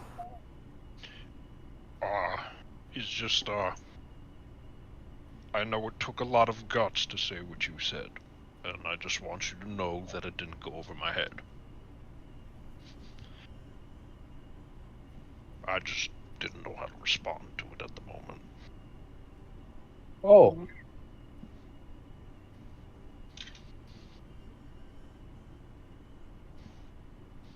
Oh, I thought... But I thought you gave... Do you mean you have a different... Oh, no, Oh. no, you could still hang out with me. That hasn't changed. Oh, and she nestles her head against your arm. I'm apologizing for making things kind of awkward with my answer. You didn't make things awkward. I kind of did, though. No. I thought you were gonna tell me to fuck off. No. And you didn't. Of course not. So, that wasn't awkward at all. That was more than I hoped for. Well, I was talking about what happened afterward, trying to... I was just so grateful that we were all alive, that seeing you and Rayan, I'm glad that your friendship didn't end on the note that it is now. Oh, yeah, of course, because Rayan's such a sweetie, she just wants to save a person who's probably a face-eating baby killer. And in the process, get the entire Assassin's Guild after us, especially me, because I was part of it. But, there's a good intention there. Yeah. Still, I thought, I could make it a stepping stone on your path to making up, but obviously Oh, it didn't that's have the so effect I wanted. sweet of you. That's why you're such a nice sweetie. And your arm is really big. Yeah. I'm sorry, is that... It's a statement of Am I fact. focusing too much on that? You're kind of drunk, so you do need to focus on something. It's just, it's nice. So yeah, it probably spoiled the moment for you. You are assuming force that that... makeup. No. I mean, it was different than I expected that moment to go. And, if we're talking about my dreams, that's not exactly how I would have fantasized about it. But, I don't expect my fantasies to come real anyway. I think all things considered, that turned out pretty damn good. Because I was expecting you to say, no, I would prefer you to leave me forever as soon as we get off this fucking island. Well, I mean, who am I to judge you because of what you've done? Hell, if I tried to tell off every single person I know, at least a few murders under their belt, I would have because I grew up with goblins. It's not a few. It's a lot more than a few. I don't know. I think maybe collectively the goblins had you beat. I mean, Yeah, probably. The goblins kill people. It's- It says you be. Just, and you know, to be honest, a part of me was afraid to respond in a likewise, sensitive fashion. Because I reckon someone like Karana would say something deflating, because, leave it to a storm rider to take the wind out of a man's sails. Uh, Wow. that was nice. Toronto drinks beer with me. They're a good sort. They're just, very It's like particular. They're very adverse to the whole affection thing. It's my fault, not yours, but there was awkwardness because I chose to do it right after the battle. Where, like, a smart person would have done it at this party without getting super fucking drunk like I am. We could find a quiet corner, emotions died down, but I was just, I'd nearly died a couple of times there, and I was just thinking, I didn't tell him once that I care about him a lot, because I never tell anyone I care about them, because caring about people makes your heart open to being hurt. And I just, when the battle was over, I realized that if things had gone just slightly differently, I might never have. And wouldn't that have been cruel of me? Just one last cruel thing to do before going out, to never tell you that I thought highly of you, so that's why I kind of rushed it. But, logically, in retrospect, I should have. No, it's fine. It came from the heart. You didn't have time to overthink yourself to death like you usually do. That's true. If I had waited, I would have figured out a way to convince myself not to do it. Yeah. But, I may not crow about it, but it's not like I don't got an ego. What kind of guy doesn't feel a little flattered when a girl says she feels safe around him? Especially when that girl's made it clear before that she just does not feel safe on principle. Yeah, most of the guys I know, if they felt flattered that a girl felt safe around them, it's because they could then get to stab them. Okay. Just,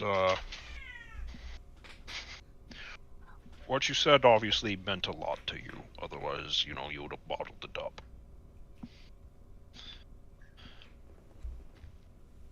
Yeah. Yeah. This looks like a good spot. Why don't you sit down? Yeah, I wanna... Can you sit with me? I really like holding onto your big arm. Oh, I'm not going anywhere. Okay, good. I'm gonna sit down now. It's just a very nice arm. So I've been told. And I just want you to know then that it means a lot to me that what you said. It means a lot to me that you want to protect me. I do. Because you are right. The world is not kind to simple folk.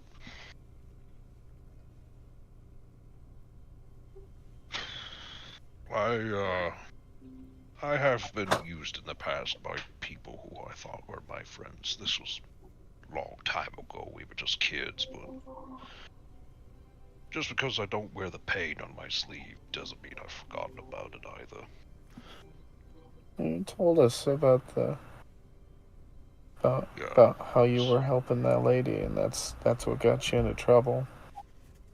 Oh, that's just a long string of questionable decisions I've made. But But that was a good decision. You did the right thing, and maybe it wasn't a practical thing, and maybe you got in trouble for it, and people would say that was unwise, but I think that people who do unwise things because they're right are the kind of people that should be fought for in this world, instead of just left to suffer for their kindness. And maybe if we stood by those kind people more often, there'd be more of them, and the world wouldn't be such a pile of shit.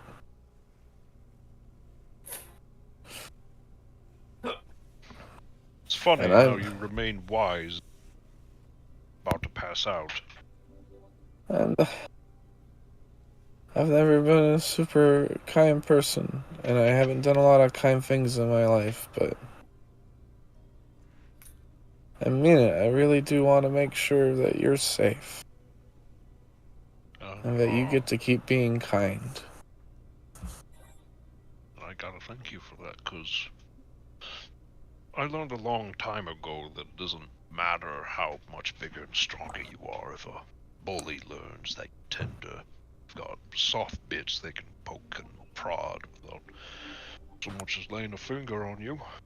That's how a lot of Everyone's- folk like me ending up dancing to someone else's tune. Everyone's got weaknesses.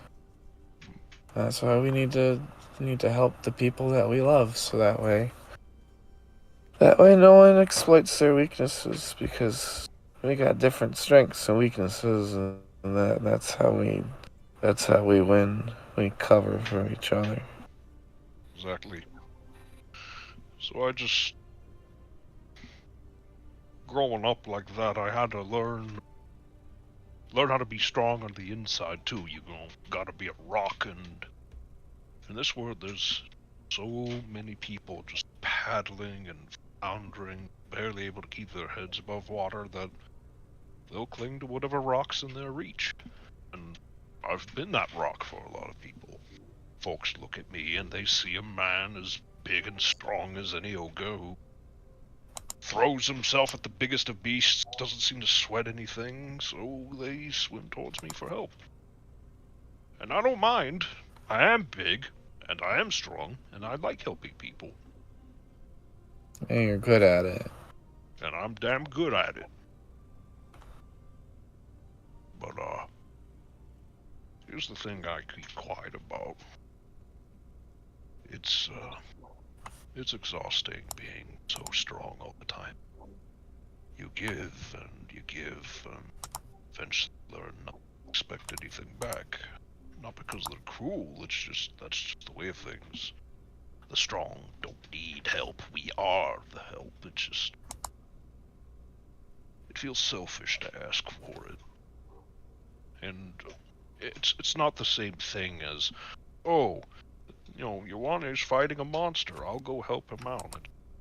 I don't think it's the same thing. So, for you to look at me and say, yeah, that guy needs someone to watch his back, means a lot to me. She goes still for a second, and she, for the first time, pulls her head off your arm. She looks up at you, and, you know, she's very drunk, but she's also, you know, really thinking about what you're saying. She sort of takes a moment to try to gather her very, you know, blurry thoughts. Well, I guess, I understand that, because I don't know if I would call it strong, but I guess it's something similar, where I've shut myself off to try and not be vulnerable. And it makes you cold, and that can keep you safe and keep you alive and allow you to do what needs to be done, but it's lonely. Yeah. Because there's no one. If you're never weak with people, if you never show the parts of you that are vulnerable, then no one ever really knows you. And if all you are is the strong person or the cold person, then that's very lonely.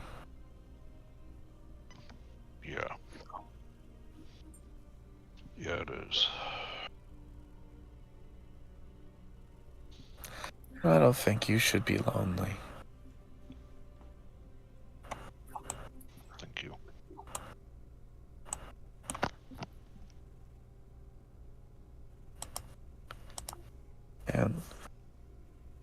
And if you ever feel, and she once again rests her head on your arm, if you ever feel you need to be weak, to need help, I'll try to see it.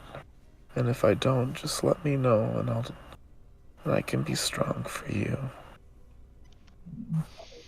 Thank you. Means a lot.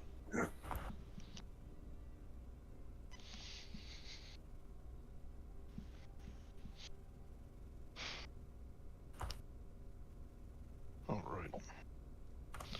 Let's get you into a proper bed, so you don't feel absolutely like shit in the morning. She smiles, still clutching your arm. He'll smile back.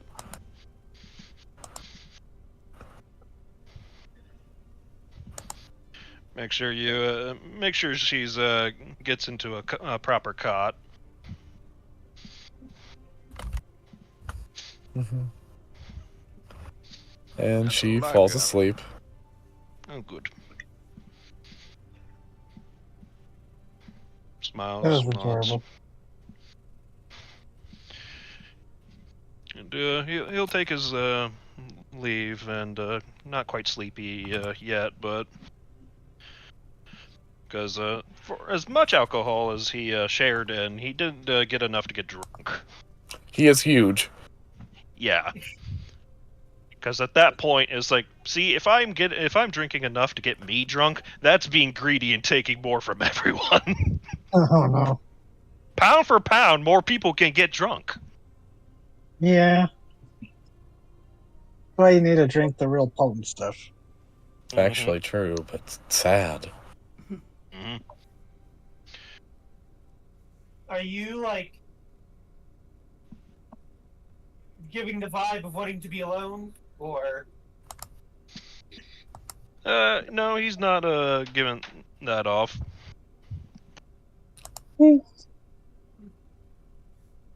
Brian will scoot up to him?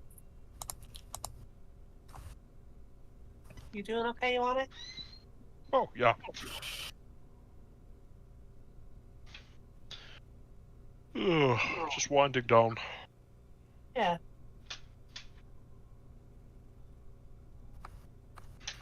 We made it. Thought we did. Kind of wild, isn't it?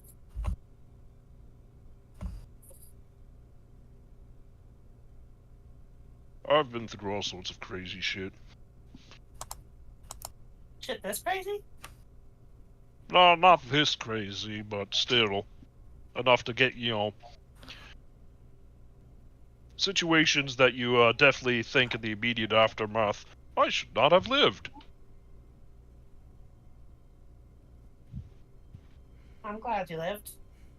Well, of course. Living's pretty damn good. I like living. I get to eat.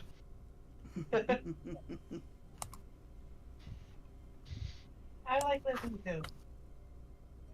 It's messy and complicated, and Gets everywhere. And for many people, life irritates them too. Yeah, no. It's a good thing that that I scooped you up out of that ocean when you did. yeah. Otherwise, you'd probably still be paddling around or maybe on the ocean floor. Wondering, what am I doing? Yeah, I was really out of it at the beginning, wasn't I?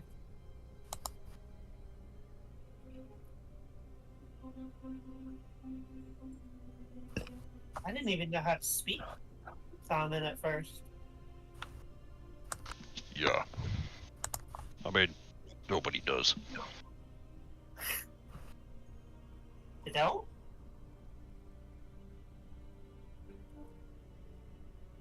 like I said,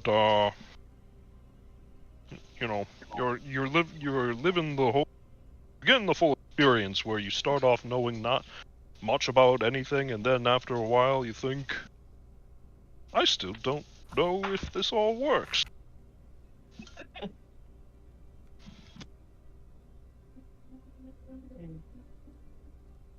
It's hard.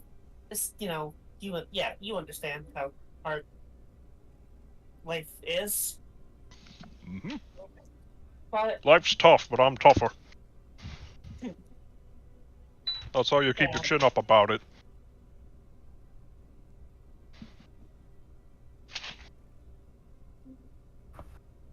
thank you, Joanna. Oh, you're welcome.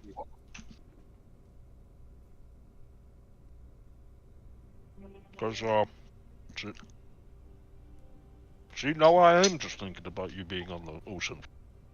Maybe you would be talking to fish. I wonder if I Maybe can. you'd be friends with a mackerel or something. Would they find me weird because I'm like made of parts of them? Probably not.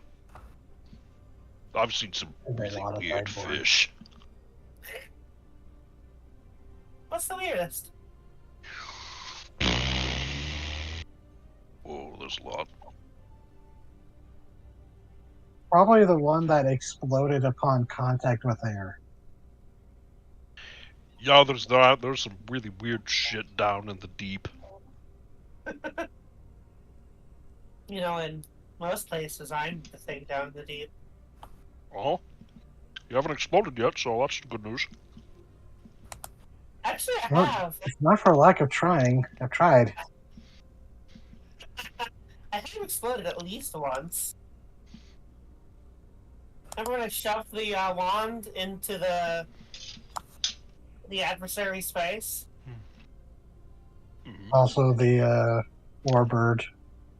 Oh yeah, the warbird. I've exploded a few times actually.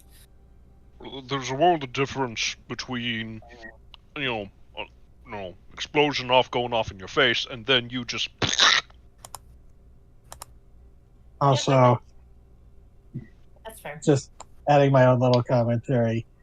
Ray, you would notice the lightning scars. 'Cause this poor man's got electrocuted so much. Mhm. Yeah, still lets them frown.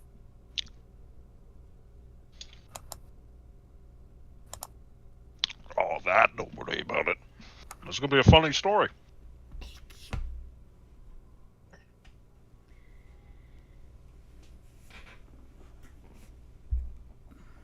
Believe it or not, I have not I have been electrocuted before I came to this island. That doesn't make me feel better. You Yeah. were electrocuted by me before coming to this island. I also didn't know you before going to the island, so whole lot of kind of win by default. Yeah, but it just makes me worry that, I'm doing more harm than good. But Look around you, Ray, and people are happy and alive. Yeah. Sometimes, you take a few knocks and, you do something you didn't mean to, but you think, you just keep that in mind and, I hope you don't think I'm still mad at you or nothing. Oh, no. Good. Okay, good, because honestly, the more time happens between now and then, I just think it's funny. Funny? Most people don't take a lightning bolt to the face and only say, ow. Guess you have taken a lightning bolt to the face and then just kept trucking. Yeah. Tough. You really are. But,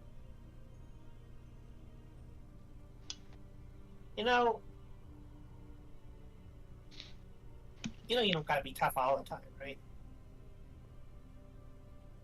Yeah. However, I would prefer to be tough when I'm gonna be hit in the face with a lightning bolt. I think that would be ideal. Exactly.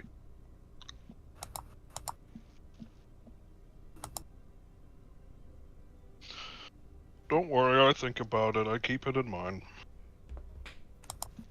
We've been talking about, we put you up as the choice for the captain and everything. Oh, And don't remind me. yeah, and and you're the toughest one here, physically at least. Just No, I think some of the others could give me a good run for it. won't set my HP. But my point is, you know, you don't gotta do it all by yourself. Nope, and if you guys are going to make me captain against my will, then I will officially be in a position where I don't have to do everything. I just tell you to do it. Yeah, that's true. You get to tell us what to do. Hey, if you're making him the captain, shouldn't he have the captain's coat?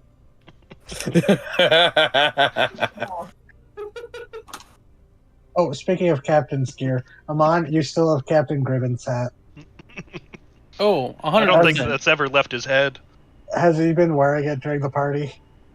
Yeah. There's a little dinosaur with a tricone on his head. Oh yeah. Okay, sorry. I keep on hearing it in my head. I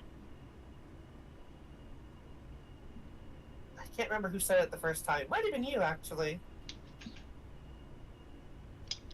Mortal life, mortal consequences. Oh no, that was not me. No? Yeah. Yeah, No, it was the faceless one. Oh, shit. It's what it said when I killed Ventral. That's right. Well, I hear that, and I'm gonna raise you this. Mortal drawbacks, mortal benefits. That's actually what I was gonna point out. Yeah, there's consequences to being here and everything, and it hasn't been without difficulty or trauma. But it also got me you guys. You know, it's the way I see it, with the whole consequences thing. Hmm? You can't drop nothing in the ocean without making a little ripple. So, and I'm here to make waves. Yeah. What happens if when you drop an ocean inside of another ocean? Water displacement. I imagine the water acts like water. You get a delicious double ocean. Rukor secret origin. Yeah, everyone thinks the deluge came from the sky, when in fact they just cracked the water layer beneath the Earth's crust. No. It's all in the same space. It's just double, like double chocolate or double fudge. Double stuffed Oreo. A double fudge brownie is the same size as a normal brownie, but it's just double the fudge. Double the fudge more brownie per brownie. There's more ocean per ocean.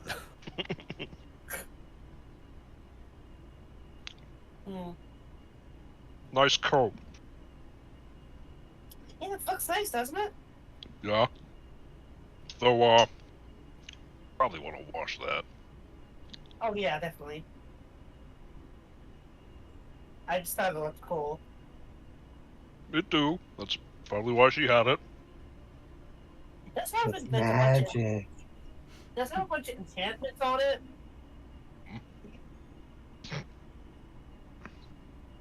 Honestly, I just like how it looks.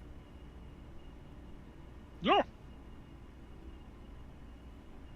But there was that other pirate's coat. That one looks like it could like actually take some hits. Which one's that? The second in command dude. It was me. It was The sniper. +1. Yeah, that's like a full suit of armor. Oh damn. Captain Gribbons had a nice coat, but also so does Captain Sylar.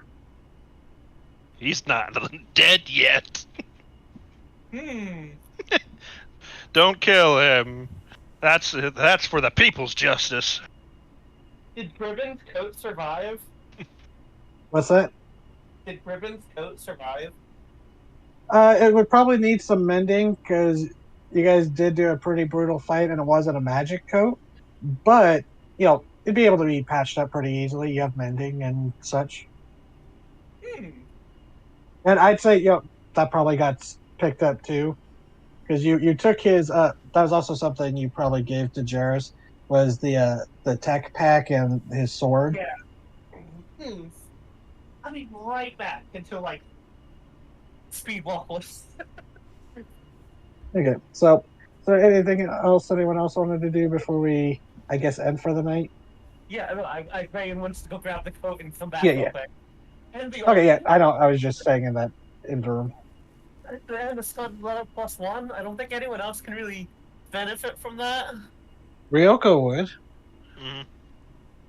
No, I mean, well, that's the thing. Probably next session, I thought it was going to happen this session, but next session we can discuss. I mean, unless we want to do that now. Do we want to discuss splitting up the loot? I figured we do that after the game, but we can do that Okay. later. Yeah. So come back with the other coat. Yeah, Captain Gribbons is a more blue coil blue. Yeah, she's already magically patching it up. Yeah, mending casts 10 minutes, so it's like a slow. You just see it stitching itself together as she's casting it over time. Yeah. So she comes up with that. This color matches Quiet Hearts better. Okay. And she'll shrug off the captain's coat and hold it up to you. Oh. If we're gonna force you to be the captain, you might want to look the part, huh? If you hadn't seen it shrink down to fit Raid, you'd be a little concerned about it being able to fit you. Yeah. Since obviously you can't Captain attune Grid within had moments. Grid had more muscular bulk than Rand is. Yeah. He'll take that in hand and just until it attunes to him, he's gonna just put it on his head. Like a do-rag. I just, how people will tie, preppy guys will tie a sweater around their shoulders. It's that, but it's like a tiny flag, or it's like a tiny cape for you. Yeah, exactly. I think you will get more of a use out of this. Oh, thank you. It looks cool, but you can use it better. And We'll just have to see. I can fix this one up and maybe put on some enchantments of my own. Well, hire somebody enchantments on it.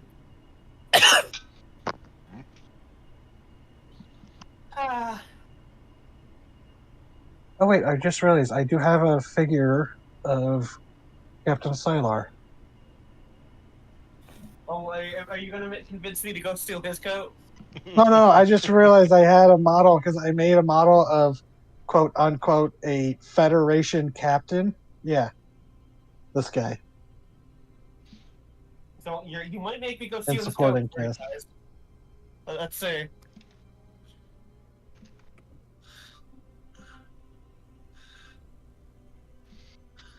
It's definitely a coat. He can keep his coat. What amazes me that the hat is able to stay on his horns. It might be. There are actually tiefling hats that have like loops to hook onto their horns, specifically to be secured. Nice. I mean, it just makes sense. But, I noticed the blade's aquamarine. I imagine most of his weapons were confiscated. Yep. Was that he why no had a loot? Marasite sword. Right. Yeah. But you would actually see that the sword is actually on Captain Sternrudder's hip. But yeah, is there anything else you wanted to discuss, or anyone else before we end for the night? I'm good. I'm good. I'm good. Okay. This worked out swimmingly for Ryoko. She is great. Swimmingly. She got to drink herself stupid and have a heart-to-heart, of course. Mm-hmm. Really fucking Okay. sweet. So we'll say that the party finally winds down. You know, going into the night, people are amped up, and Just Hmm? as we're all heading in for the night, Rayan will extend a hand to Quiet Hearts. They will take it. and He'll pull them close, bump foreheads. Oh, they flush again as their eyes kind of dart down a little bit. Just you look really good in the coat. She smiles. And he makes that sound. Thank you. She'll do twirl Quiet Hearts. They will be It's not, the twirled. most, it's not the most elegant, but you know. No, it's fine. They're taken by surprise, but they're, very blushy and very, excited. But then she'll yawn. Come on. Okay. I'm gonna sleep in the tree tonight. okay. You find Yeah, a I was mom actually- just perched in a branch up there, just like, you too, huh? Yep. Yeah, I was actually going to ask if this is like one of the first nights that everyone's back in the hut together, but I guess not. Absolutely not. And Um, the worst they're going to do is snuggle. Yeah. Yeah, that's gross. so, Fair Ioane, Oh, before you start heading off because they don't need a sleep, you hear the clanking of mechanical steps approach you. It goes, Ioane, may I speak with you? As you turn around and see Motai. what's up, little man? Big man, I have something that I would like you to give to the Rayan subject.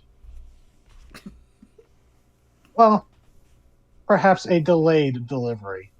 I trust that you would be the one you might be able to judge when it should be time for this. And he pulls out a little, like a folded piece of parchment. Actually, no, it'd be like a folded piece of leather. And he hands it over to you and he goes, there are 2 pieces of paper inside. I would prefer if Rayan was the only one to read those, but I would prefer that they are delivered only. Hold on, let me see what VV said. He goes, I wish you to hold on to this, keep it safe, but give this to Rayan when she has really learned from her mistakes. Oh, alright. And he just hands off this little packet that there are like a few pieces of paper inside. I'll make a note of that.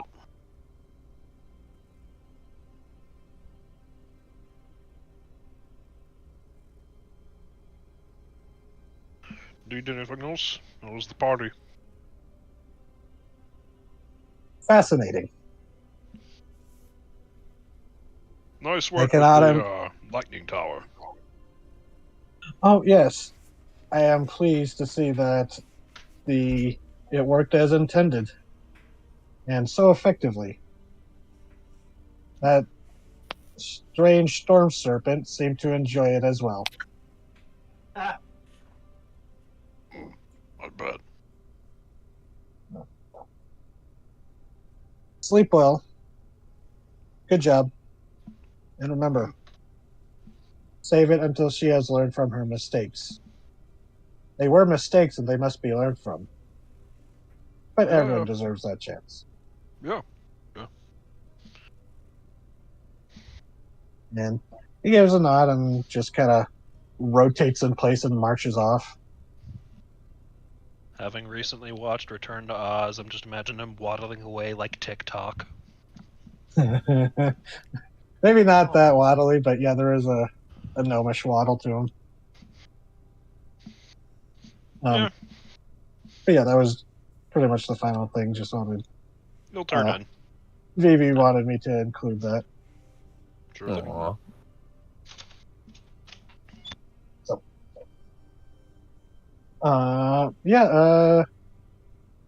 we're done. Rondo Hooray. completed. Act Oh, 1 wait, complete. are you still recording? I'm still recording, yes. Okay, there actually is A a stinger? stinger I could do. Whoa! Yes. All right, come Bonus down to feature. Crash Bandicoot. Wow! Jeez, it really does sound like Crash. Anyways, so the evening drones on. People eventually wind down. There is a guard posted on the captive pirates. A lot of them passing out, and a lot of them were, bitter at having to hear all the distant celebration from their failed invasion. But knowing that they probably weren't long for this world and probably soon to meet Noct. But as the night goes on, it winds down, and as the two moons reach their zenith, outside of the village, a pixie sitting in the branches of a tree, quite unlike the others, with small bits of glowing fungus creeping up the sides. They're sitting and they're munching on a piece of candied fruit taken from the village. But they give a little squeak and flutter off as the tree suddenly shudders and begins to move. You thought there would Okay, be that's no all I have. consequences to your actions? Okay. The tree has Never. begun to walk off.